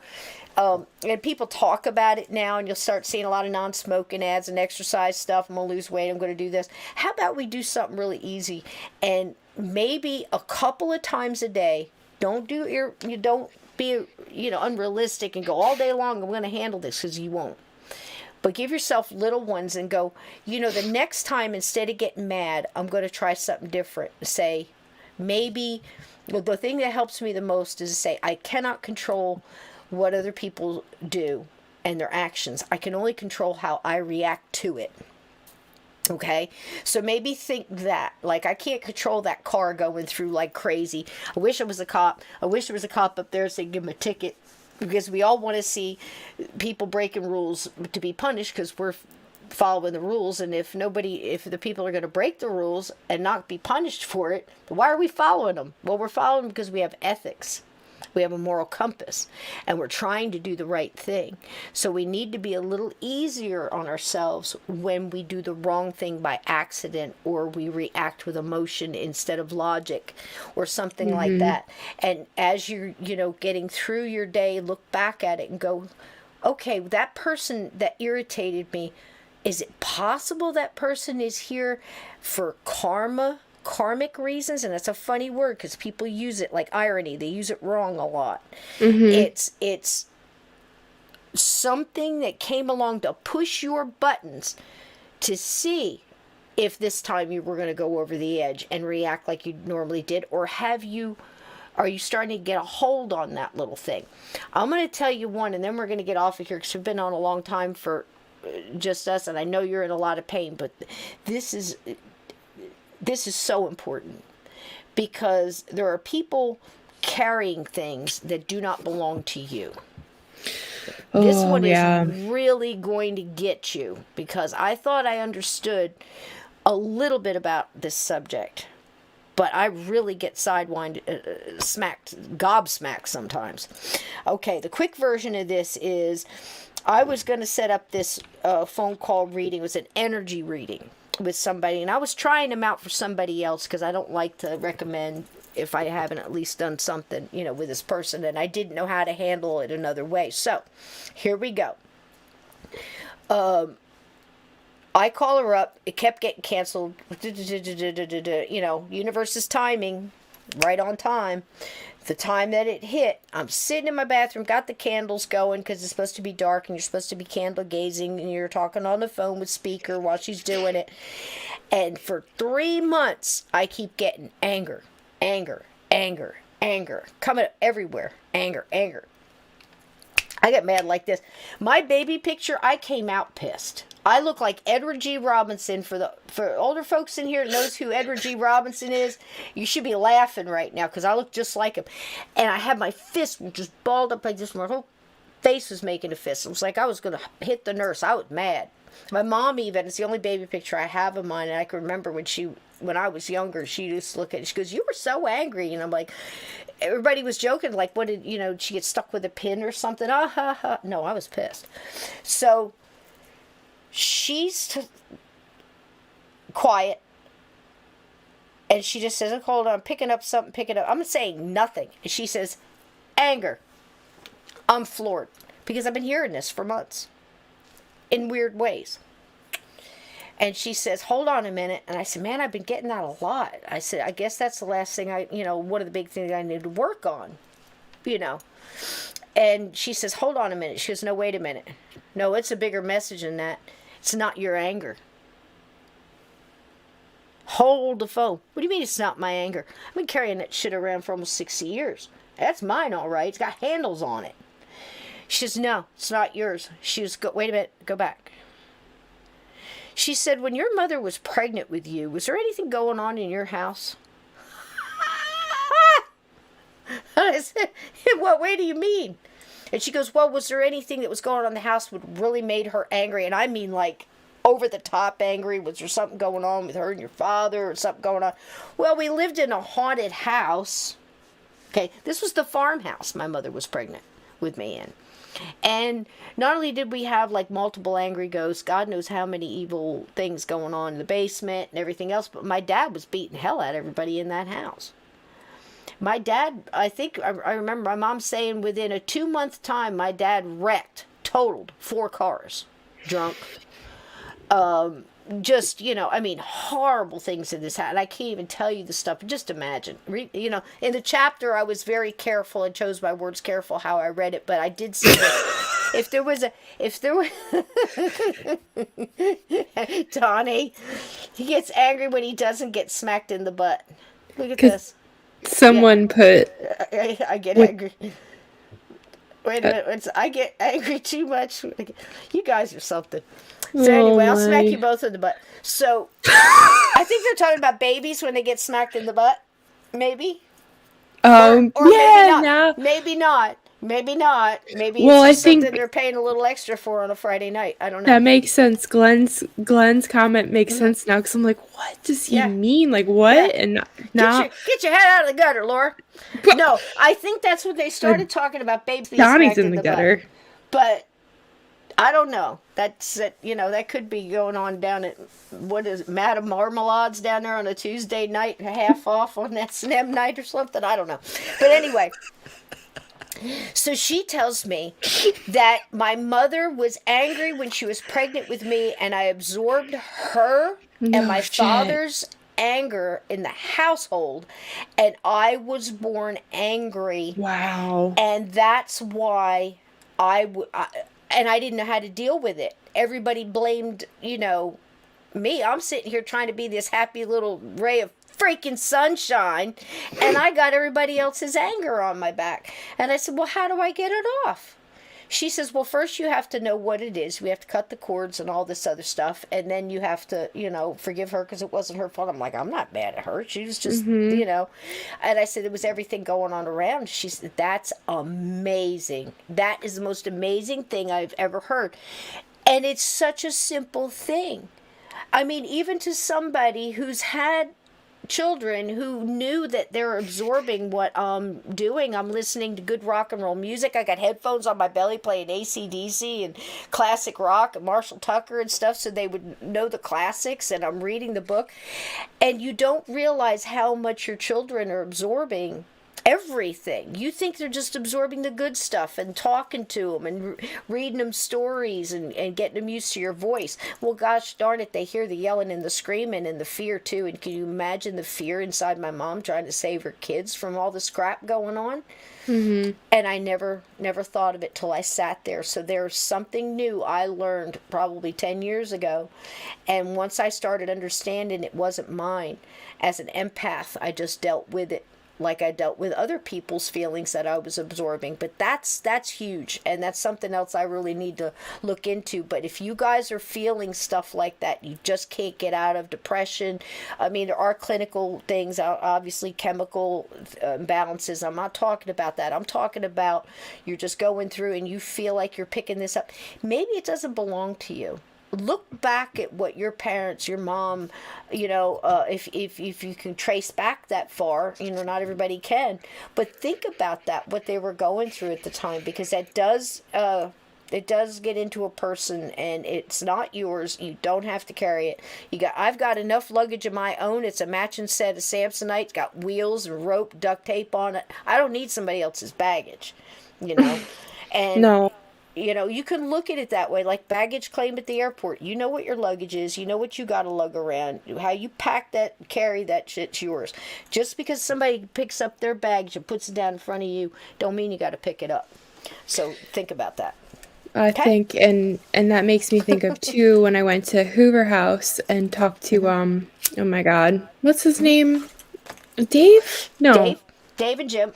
Jim. Oh my goodness. Jim. He pulled out like right away. He was like, I mean, I'm not going to go into like details and stuff, but I just basically started crying because he's like you're carrying a lot of stuff that's not yours, and you need to learn how to protect yourself better. And I'm like, holy shit. Yep. And how do you do that? Start with a salt bath. Start with the salt around your windows. Do a spring cleaning. I'm not good at that. Year. Well, you got to pick one thing. It's just like with herbs or, starting a new diet or something like that. You don't do everything at once. Everybody does everything at once. Don't do everything at once. Do one thing one day. I got that. Do the next thing next day. If you drop the ball, pick it back up and go again, because you're going to get angry at that car or whatever. But every once in a while, you'll stop yourself enough to think about it. You know what I mean? And realize this might not be mine. And for a lot of empaths out there, people with gifts that are here, interested, everybody that's out there in the paranormal groups that go, if you're not doing some kind of cleansing and protection before and doing something after, doing salt baths, doing whatever, doing your fire gazing, your meditation, I have put in multiple videos in there. I've put that shielding and clearing meditation. It's 7 minutes. I keep it on my phone. I've had to go in the bathroom at work and just put my headphones in and listen to it. It's for light workers to get off everything that doesn't belong to them and refocus and realign, cut cords from behind. And, Archangel Michael and all the archangels come in and they deal with certain stuff, and it's done. And we said in the video several ago with Artie that angels are for everybody. Angels are for everybody. Don't let the mouth of man's religion speak for the heart of your creator. Just don't. Angels are for everybody. You deserve angels. And if you don't want to call them angels, and you just want to deal with spirit guides and guardian angels, that's yours too. All of these are your choices. Now, like Donnie, I believe it was Glenn and Donnie were talking earlier about how heaven or death or crossing over is as individual as you are, and the visualizations and stuff like that. So maybe go watch the 5 people you meet in heaven. Tomorrow Steve's going to be on. Not sure what we're talking about yet. We are going to have Donnie back on probably next week. Maybe tomorrow I'll talk to Steve, talk to Donnie, and see what we think, and see if we can get a part 2. Everybody absolutely loved part 1. I'll try not to drink 2 shots of espresso before I get on, so I'll shut up. And I love you guys so much. Laura, thank you so much for coming on. Midnight in the Mountains. Yes. Yeah, Midnight in the Mountains. Just search it on any podcatcher. You should be able to find it, like Google, Spotify, Apple, and then some of the other ones that are affiliated with Apple. Great. And it's really fantastic. I love that you're getting out there and you're doing that, and you're finding out it's hard to get guests and it's hard to show up, and it's tough. I've been lucky, like, let me knock on wood. I've had some really great guests, and they've just been super kind and, like, just really, laid back and chill and just like, okay. So I'm not saying that I won't have trouble getting guests at some point, but and, just so far it's been nice. It happens more, it happens less when you're recording. When I was just recording and then, putting out the podcast, when I wanted to put it out, I was able to do a couple, maybe 3-4 a week. But I could get guests all the time, around when I work and they work and all that. So now it's a timed thing. I want that, I got to have that person at 8 o'clock because I want the live chat. I want people to ask questions. It's, it's a big difference. And I think we're all touching each other. And what really happens great is something we say might spark something over here in the chat, but you guys are talking and getting all involved and helping each other too. And I mean, it's a beautiful thing, man. I get all week long, I have been getting comments, not just on the YouTube, but in my messages and everything else, how much people, they might not be in the chat, but they're reaching out, they're loving, they're reading the chat, they're afraid to get involved. I know it sounds funny to us because we're in all kinds of chats having a ball, but some people just watch because they don't quite understand it yet. Mm-hmm. If you are out there and you want to get in the chat and you don't know how to quite do it, or you feel funny about it, you don't have to use your real name. You can change your name anything you want on YouTube, and come in here, and this is the most loving, positive chat you are ever going to be in. It's just a blast to be in. You can't help but get light on you, and hugs and love and warmth when you need it. Everybody, nobody judges anybody here. I don't care what you believe in or whatever. I just say, just hang on to the light, because I know where the darkness gets you, and it's not pretty. It's not pretty. So there you go. I'm sorry, go ahead. Oh no, I was just saying, like, there's really great people in here, and I just love that they just kind of like follow us all around. And this is like, maybe this is a dumb little story, but this was like back like when I was on the Friday nights with Steve. I remember Jose, I don't know how to say your last name, I'm really sorry, but every time I see him, I always get like this nice little warm feeling, because I remember that the one night there was this like creepy guy in the chat that was like hitting on me and saying like, oh, Blondie put makeup on for me, blah blah blah, like stupid stuff. And he's like, excuse me, Blondie has a name, and he like stuck up for me, and I just always remember that. And it's like, oh, thank you. That's so Blondie's sweet. got a name, creepo. Yeah, and then he got blocked. Yep. But still, it's just like a dumb little story. But like everybody in here, I could say something. There's something, you know, super awesome about them. Something so different about this chat, and I absolutely love everybody in here. Donnie, Black, Glenn, Jose, love you. Oh, good night, Mairead. Love you too. She's awesome. Sweetheart. Yeah, good night, sweetheart. Would love to get you on here one night. What time is it, Mairead, where you are? She's 5 hours ahead of us. She's ahead of us 5 hours. Good Lord. Okay. Yeah. Quick math. Yeah, that's late. All right, everybody in here, stay safe. Listen to me. Please don't be scared. Fear is one of the darkest emotions out there. Fear makes us do things unreasonably. Fear messes up your whole flow and your because we're not supposed to deal with fear on a daily basis and have to wade through that. It's like walking through dark water. If you feel yourself in fear, even if it's a serious thing, stop. Put on a song. Tell a silly joke. Laugh. Watch animal videos till you crack up, you know. Make yourself get there, and raise your vibration. Raise that vibration, and then deal with whatever it is, because there's a lot of big fears out there right now. Maybe go with the whole thing. You know, grant me the serenity to accept the things I cannot change the things I can, and the wisdom to know the difference. And I know that sounds funny because it's a 12-step thing, but look how logical that is. Can I change it? Can I prepare for it? Can I prevent it? You know, if you can't, you know, with me, what I do is I try to prepare for every scenario I can. I expect those scenarios to shift, and it's like playing chess on multiple layers, okay? You know, sometimes you just gotta walk away from it if you don't have another move and wait for the next move to happen, and then you'll know what you can do. But try not to live in fear. And I know that's hard to say. We have a lot of people in here in chronic pain, and there are things that you can do for that, and meditations and things that help. But please look into herbal things. They're still out there. They're harder to get, but please do. Like I said, I'm not a doctor, but I'll tell you something. I've got stuff that's worked for at least a couple thousand years, and I'm fine with it.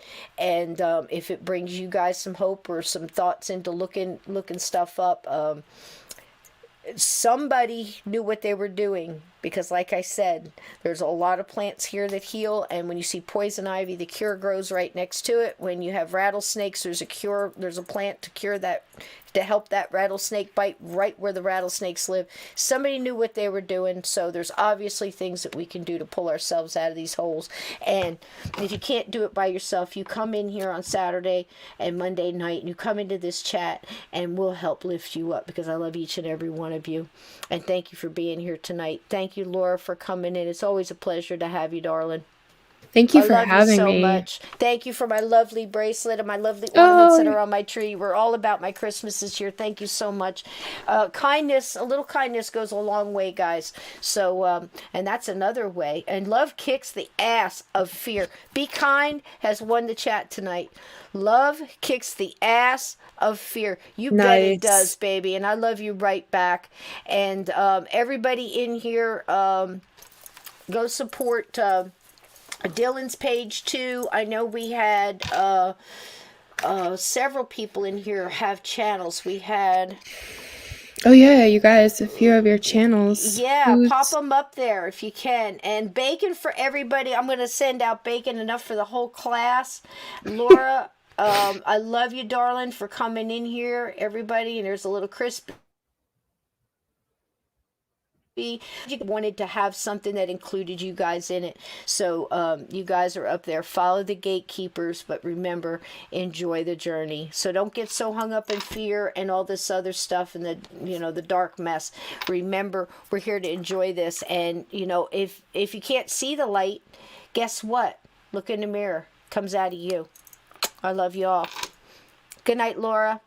Good night, guys. Love you too, Sysco. Love everybody in the chat. See you all tomorrow night. We're going to have a rip-roaring time out here with Steve Stockton will be back for Monday Madness. And like I said, I'm going to talk to him and Donnie and see if they want to do that. I'd love to get in there again. And we had such a ball. I'd love to do it again soon, but I want to make sure, talk to Steve first and see what's up with everything. Okay, guys?